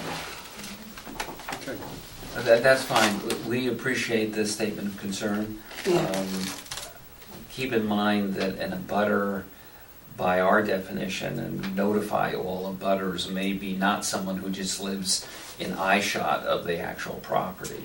So those are the people that we would officially notify. And I appreciate that, but yes, I am aware of that, but I also appreciate the fact that this development is just the beginning kind of stages too, so we gotta kind of keep that in mind too, I was gonna say, the first time around, there was a sense that we were gonna make a decision the first night we saw the material. Yeah. It took us 5 years to go through that material. Yeah. With changes on behalf of the applicant and reviews ourselves. Yeah. Just to obtain a decision from the town looks like it would be 120 days. So we're probably a minimum of 3 or 4 months down the road anyhow. Yeah. Plus all the issues that the chairman read into the record have to be addressed and discussed and reviewed, and we're just starting. Okay. Good to know. Thank you. Okay. But I invite you to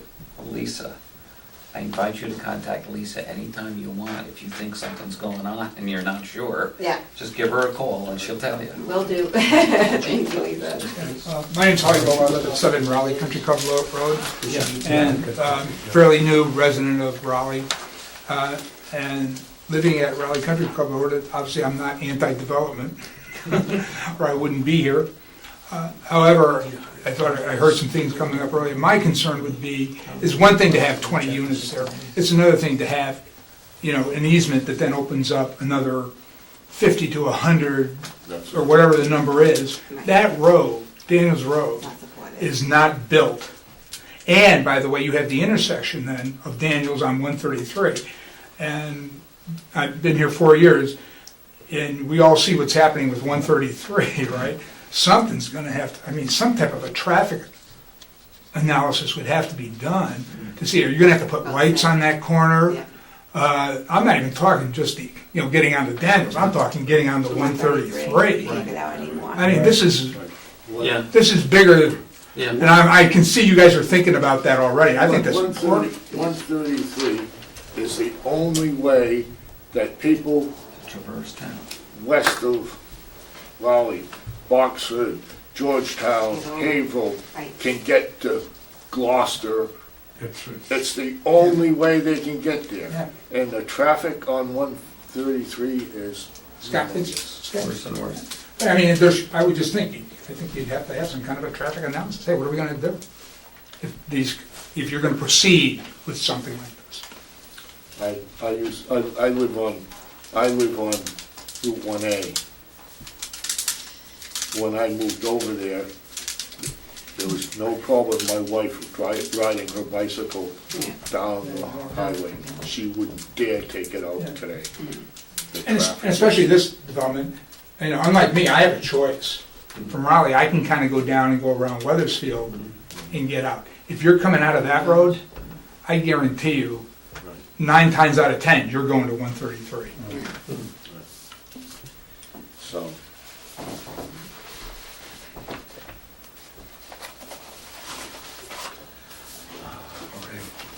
Anything else you guys want to add? So you want, and I think that's a good suggestion, is to get the town to sign off on whether it wants to acquire the land. Does that mean that we'll continue this for the 120 days, or do you want to continue for a month and see if we can get that sign off in the meantime? What do you think? Because we'll do. Oh, you won't get that sign off that quick. I don't think so, but we'll do whatever you think. Yeah, well, I think you have to ask for it, and how long it'll take. It might take, I don't know. Well, It's like a couple months. I would think a couple of months. If the town decides, if the selectmen decide that they want to do that, they gotta go to town meeting, Right, which will be in May. right. There are a lot of projects in front of the town right now, so I don't know what their palette is. Preservation money? That's what they have to use. My gut feeling is they probably Would won't be pass. able to, but. Right. We're, But you've got to give us the town. you have to give them the option, so Yeah, I initiate the process. We'll do that. They'll give you some feedback. The question is, when do you want to have us back? When, you want to wait the whole 120 days, you want to do it more quickly? We can address some of the other issues in the meantime, but I appreciate what you say, that it doesn't make sense to address any of these issues if all of a sudden the town's going to buy it. There's no point in having a academic discussion, which is what it would turn into. February. Well, what do you think? Do you want to push it? Do you want to automatically push it out, or do you want to get some feedback from the town? Continue it for 30 days, you get some feedback from the town within 30 days, and then advise us what they told you. And then if in 30 days out, you said they told us, yeah, we'll think about it, but we're not going to do it before the first of the year, then we can continue it until February. Has all this information gone to all the boards? Yes. Okay, All the boards. all the boards, the fire department, police department, and so forth and Yes. whatnot. Okay. So, we can expect more information from, I hope so, right, yeah, I hope so, right. because I didn't get, You got nothing from the water department, no, police department. police department, nothing, And I think the police department. main issue is gonna be that cul-de-sac. And the way What it's- about it? The cul-de-sac, What about the cul-de-sac? The fire department is concerned? that's, the fire department and the highway department, both. concerned about that. What was gonna happen on the corner coming out when you come out of your entrance? You know, when you come out of the entrance and you go on to Dodge Road? Daniels. Daniels Road? Yeah. There's a house there with that corner, you got the lawn, but there's a lot of land that the town that owns going back onto that property. Right, we're gonna remove I thought- that steep grade. Right, you were gonna, or the steep grade, but I'm talking about the curb now. There was talk about going back deep into that property and doing some kind of wall. Right, That's still on the proposal? that's still, Because that would cut that corner down a lot. right, Okay, right. that's town land, No, well, yeah. right? Right. Okay? And you just can't go in and build a wall, you gotta get the town's Well, permission. the wall would be on the, I'm trying to think of his name, Maker. Property, yeah. The wall would be on Maker's property. You mean to say that the town doesn't own, just owns up to the hot top? No, it's gotta own up to it. You gotta get permission to take the town land first, and then to put the wall on that guy's property. And so I think that's what he's asking. You can't just say you're gonna do it. You need permission to do it. Okay. And that was my concern, is that sharp corner, it's Right, gotta be right. taken out. I think another one of the issues, and I know Mr. Frangos is likely to be aware of this from, we didn't see you a lot, but at least following the prior circumstances, but for your attorney, the other element of concern is the density that exists in the entire plan. And part of the strategy for thinking about relieving some of that density is diminishing it such that the cul-de-sac area could be more easily made to meet the needs stated by the fire department in terms of space and access. Diminishing, Diminishing the density of the development from 20 to 10, from 20 to 15, and opening up the lot size and using some of that extra available space by creating more space at the end. It doesn't, the issue which you're talking about, sir, is a whole nother subject. It's a whole nother subject, but it's a very relevant subject because it's existed for some time. Because the seller here owns a substantial property. And he could put easily 50 plus homes back there. And they obviously still want that right to have access to that property, which we understand. But only if they can come up with some way to, if they're telling us that's the intent, that a road could be constructed and access could be made so that it's safe for any residents on that lot. And it still gets into the whole issue of where's all that traffic going? How's that gonna, I mean. How's it gonna get on How's that gonna 133? happen? You know, I mean, this whole Amazon thing is great, but if they really are talking real numbers, where do 5,000 or 10,000 people try going to a site? Where does that happen unless they're somewhere out in 495 around the rest of it? These in-town things are ridiculous, I think. But those are some of the things that have to be metered out here. Well, can I ask a question? They've been before other boards, but I only got one notice about this being on tonight as an abutter. This only comes to us. This type of application only comes to this board first. So the other boards wouldn't notify me that somebody else is going there, just you? Just us. Not until they have their meeting. I'm sorry? When they go to have their meeting, then you would be notified. The type of application that is required here must come before a zoning board. The applicant may have other approvals that are required from other boards that require other public hearings, and when those occur as an abutter, you'll get an application, you'll get a notification from Well, them. so in the next meeting that they'll be coming back to, will I be notified again? No. No? You're notified once you have to watch. We post in town hall and we post here. Okay. Well, I'm here every Sunday at Todd Farm. There you go. You know, at the end of the road, where we need a turnaround, what's the matter with putting in a big turnaround? So you could go around and come back out, plus if you're gonna develop further in, you know, Well, one reason is that we have an infiltration basin in this location here for drainage. that can't be moved. Well, we'll take a look at it. Well, I mean, it's like going in, I don't know if you're familiar with like Wilson Pond. You get down in and then they had a rotary type like thing going into the next project, Right, oh yeah, I know what you mean. you know? And that way, that would create that turnaround for a fire department. Without Curiously, worrying that's about been the changed. Huh? Curiously, that's just been changed. I know, it looks good now. Yeah. Well, they've been fighting over who's gonna do it. Yeah, I guess. I just one of my other problems. I'd like to hear from Mr. Francos as to what his take is on this whole thing. The purpose of 40B is to obtain density, and you're saying you don't want the density. Okay, obviously, you know, when my parents bought a house and land in the 1950s, they spent 14 grand.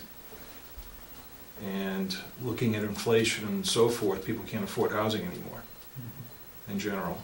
I mean, the rate of inflation in housing has outstripped incomes far and away, several times over. All right, so when you talk about density, you have to have the density. Otherwise, there's no 40B, there's no affordable housing. If you want a cul-de-sac here, the first thing that came to my mind is, okay, you can build a big cul-de-sac and we'll have apartment buildings here. Is it really a density issue? And what is it? You just towns don't want the people. Right. Is really what it is. Right. That's the density issue. Right. 40B says we want the people, we want affordability. That's why it exists. That debate is another discussion. We can see you be here all day long. Well, yeah, we could be here all night, but We would, I think, I won't speak for the rest of the board, I will speak for myself. all right. I think our concerns through the last application process did hover completely around the density, and what we never really saw was an ability to move off that model. And, you know, we were advised by our housing attorney with a lot of experience with 40Bs to, you know, you have to simply deal with what you're being offered, okay? And we were more interested in saying, well, wait a minute. Why can't we say, could you try this? Could you do this? Would you be willing to do that? I don't think it's that we don't want to work with you. There are long-term implicit issues here, but we saw almost no movement at all in the process. And I don't know that we're going to get any further past that because, you know, and I've been in business for a long time, and sometimes, you know, we all have loss leaders. Well, this might be a loss leader to 50 houses in the back. I don't know. All I'm saying is, and I appreciate your cost projections and all those kinds of things, but, you know, I think the frustrations that are going to be, you're going to hear more about from residents were the same as before, have to hover around, you know, that whole issue of it's too tight. If you have some more flexibility, we might get somewhere this time. Otherwise, personally, you know, you haven't given me anything to think the house is really different. Okay, so does it need to be houses? Can it be apartments? Let's think out of the box. Well, let's think out of the box. Okay, why not apartments? Do you have an objection to apartments in general? Well, you know. And is that going to open another can of worms? I say yes, right? It might. You get your cul-de-sac right here, 120-foot diameter, like everybody else's. No cars on it. A big apartment building right here, and you move the road over. But you're not going to have 20 units, you're going to have 50 or 60. Yeah, well, then we go into the other side. I mean, that's why Georgetown did what they did, right? Georgetown said, okay, none of this stuff, we don't want to deal with this stuff, so here, take this whole chunk of land and put in 2 big apartment buildings, and they meet all their affordable housing It's all done. guidelines. It's all done in one building, or 2 One buildings, section, and they got 500 units over there, or whatever they got. You know, that's too small a lot for that kind of thing. You can't go high. You know, can you? Yeah, I don't know where that out of the box thinking goes, but maybe that's something you guys can think about as we pursue this. Is if there's a, I mean, there may not be. I don't really Right. know. And Well, density is relative, obviously. I mean, you Yes. come to town here, you go to, I have a project in Boxford, a 40B, all right, that I'm starting now. I have 40 acres, yeah, all right, and it's gonna be a building on it, a good-sized building. That's how what many we're units? proposing.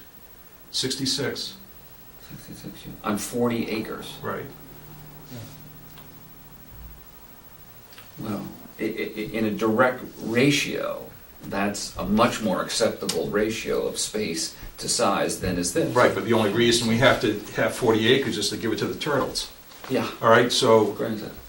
you know, we There's an awful lot of wetlands. we only need 5 acres. Yeah. You know, for the project, but, Yeah.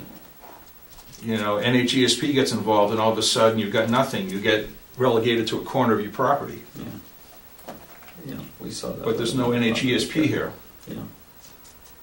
Well, we're speculating only because we're on the front end. I had given it thought, and I mentioned it to John, and he says, can't do it, can't do it, can't do it, can't do it, can't do it. Can't do what?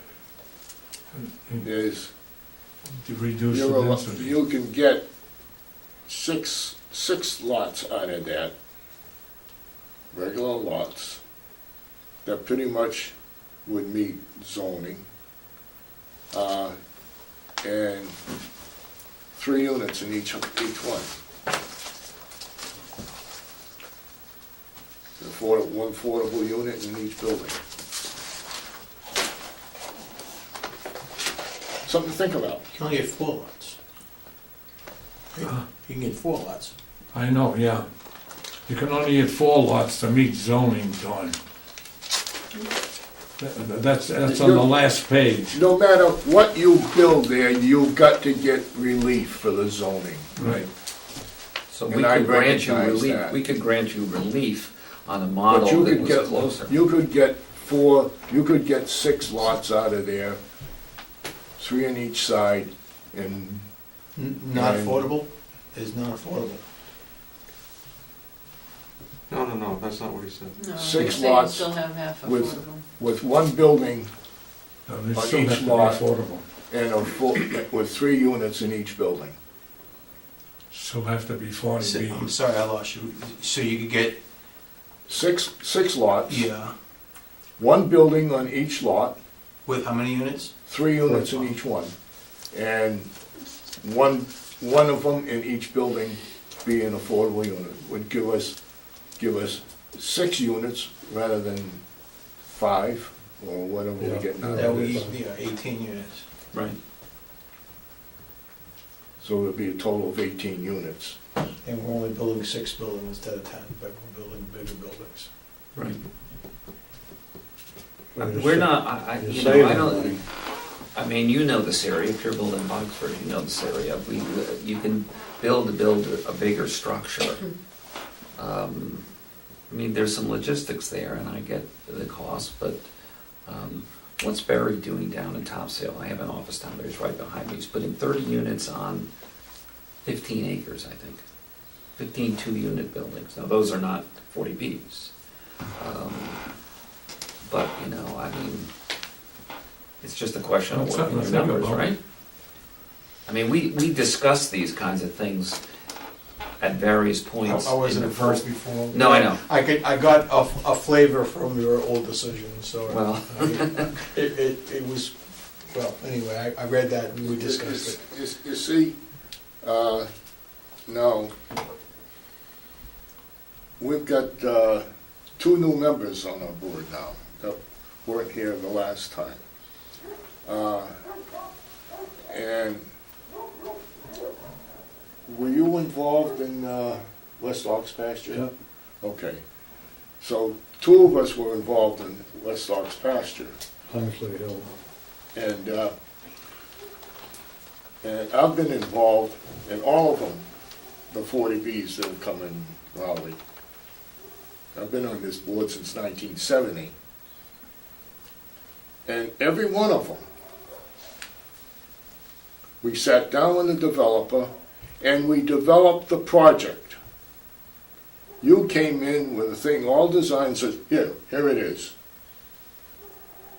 And then there was no movement, no feedback from us whatsoever. And I would like to go back to where we're not against a project being there, but we're against what's there now. Well, you've given us plenty to think about. Do you have a problem with retirees having places to live in town? Houses too big, rattling around in a 3,000 or 4,000 square foot house and no place to go, can't pay the taxes. Like Boxford. They've got a real problem there. It's a growing problem. Because there's gonna be a lot of people over 50. So I'm working to resolve that problem there, that's why I've got this project there. Do you have the same problem here? Does Raleigh have the same problem as Boxford? I don't think it's as extensive. Different. Yeah.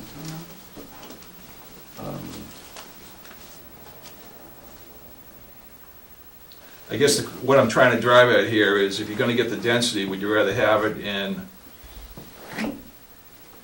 the traditional 40B that's for everybody, or would you rather have it age restricted? But if it is age restricted, then you have to justify the age restriction. You can't just say we don't want kids, we don't want kids in the schools, and No.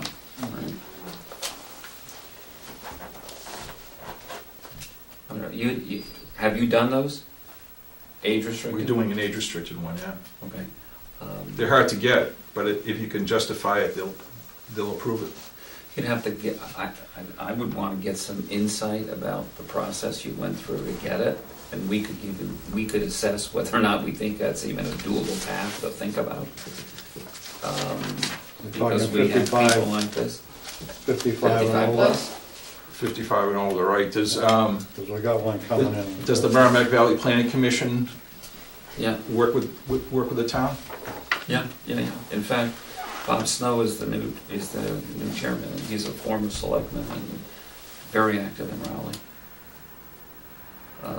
But how does that change the density? Well, it doesn't, I mean, unless, it's just another way to build it. Changes the economics for the town, because all of a sudden, all these, if you're paying $100,000 a kid per year or something to be in school, now that goes away. Not that you don't want kids, but, the economics make a big difference here. Yeah, but how does that affect, if at all, your density concern? Yeah, that in and of itself is just another way to get a project in there, and what we were looking at was simply a way for you to accomplish a project, as Don says. We're not opposed to the use of the land in some sort of a development, but we are concerned about that in fact it's a gateway project to a much larger development at some point in the future, which brings a lot of other issues. And if that doesn't happen, for whatever reasons, then what kind of set of conditions are being set in place here? And then all of these access issues, safety issues are more relevant. If, as Don says, well, 18 units, you still actually have the same amount of people or close to it, probably. But now you got space for families, because if you're going to have 40Bs up here, most of what we've seen in 40Bs is families.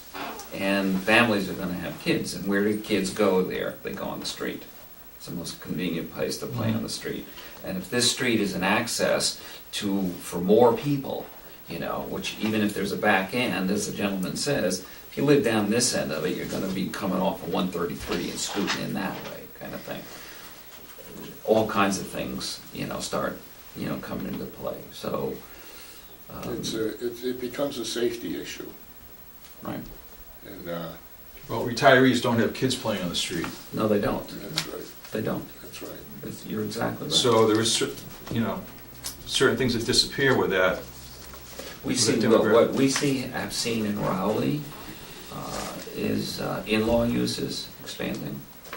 And some of that is addressed in that way. So, you know, housing doesn't create new housing. What it does is it condenses it a little bit. You know, you have somebody sell off a house and move in with a child or something like that.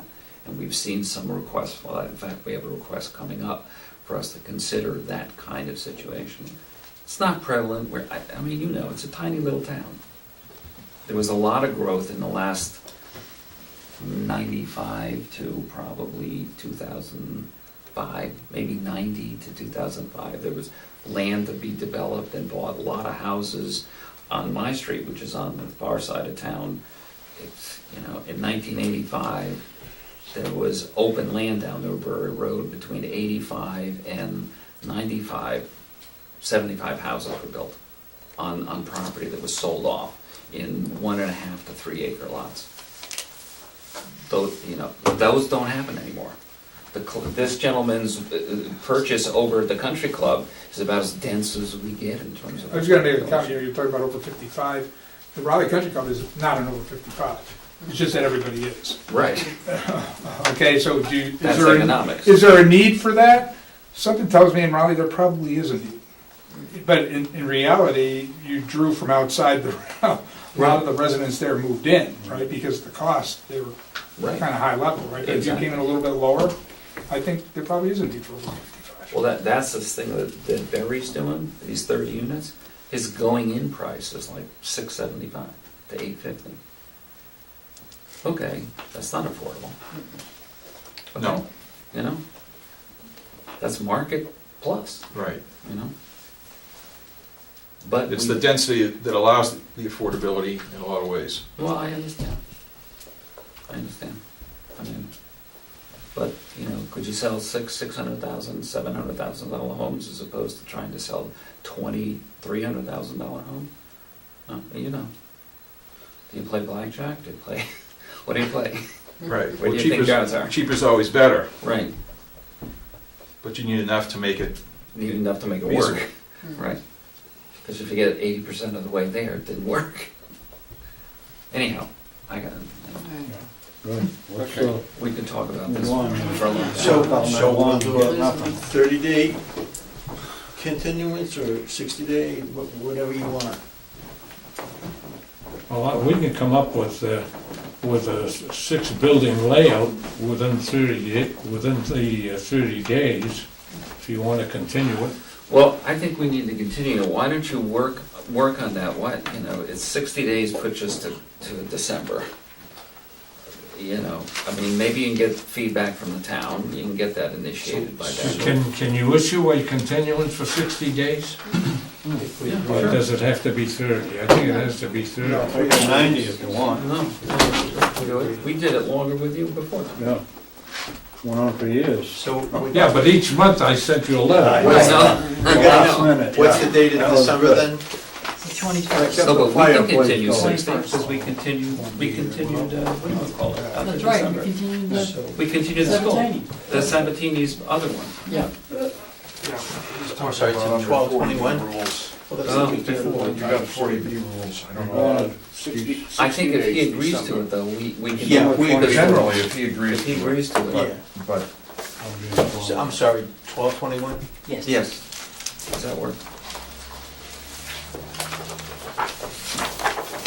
And if by then you don't have any material information that you think warrants a meeting, just let her know, and you can just send us a No, continuance. that's not likely because there are some issues that were raised in those letters, and we'd like to keep the report going, but I appreciate it. Do they have all their letters? Yes, and I'm gonna leave you my card, if you get some more letters, would you send them? to me? Absolutely. Yeah, sure. I need you to fill this out, please.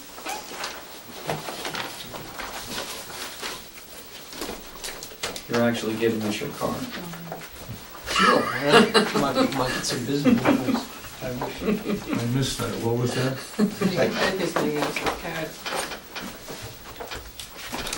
So, do you want me to fill this out as the attorney, or do you want to have Mr. Frangus the applicant? Actually, Mr. Frangos, the applicant, probably, I mean, do you Well, he have? can sign it, right? Yeah, he can sign Yeah, it. either one. Well, Yeah. do you represent Mr. Frangos, or? Yes. Okay, okay. Wasn't sure if you represented Mr. Frangos or Mr. DeLuca. Well, he's really a contractor for Mr. Frangus and Yes. designing this, so, but Mr. Frangus is the applicant, or his company, Marion Way LLC.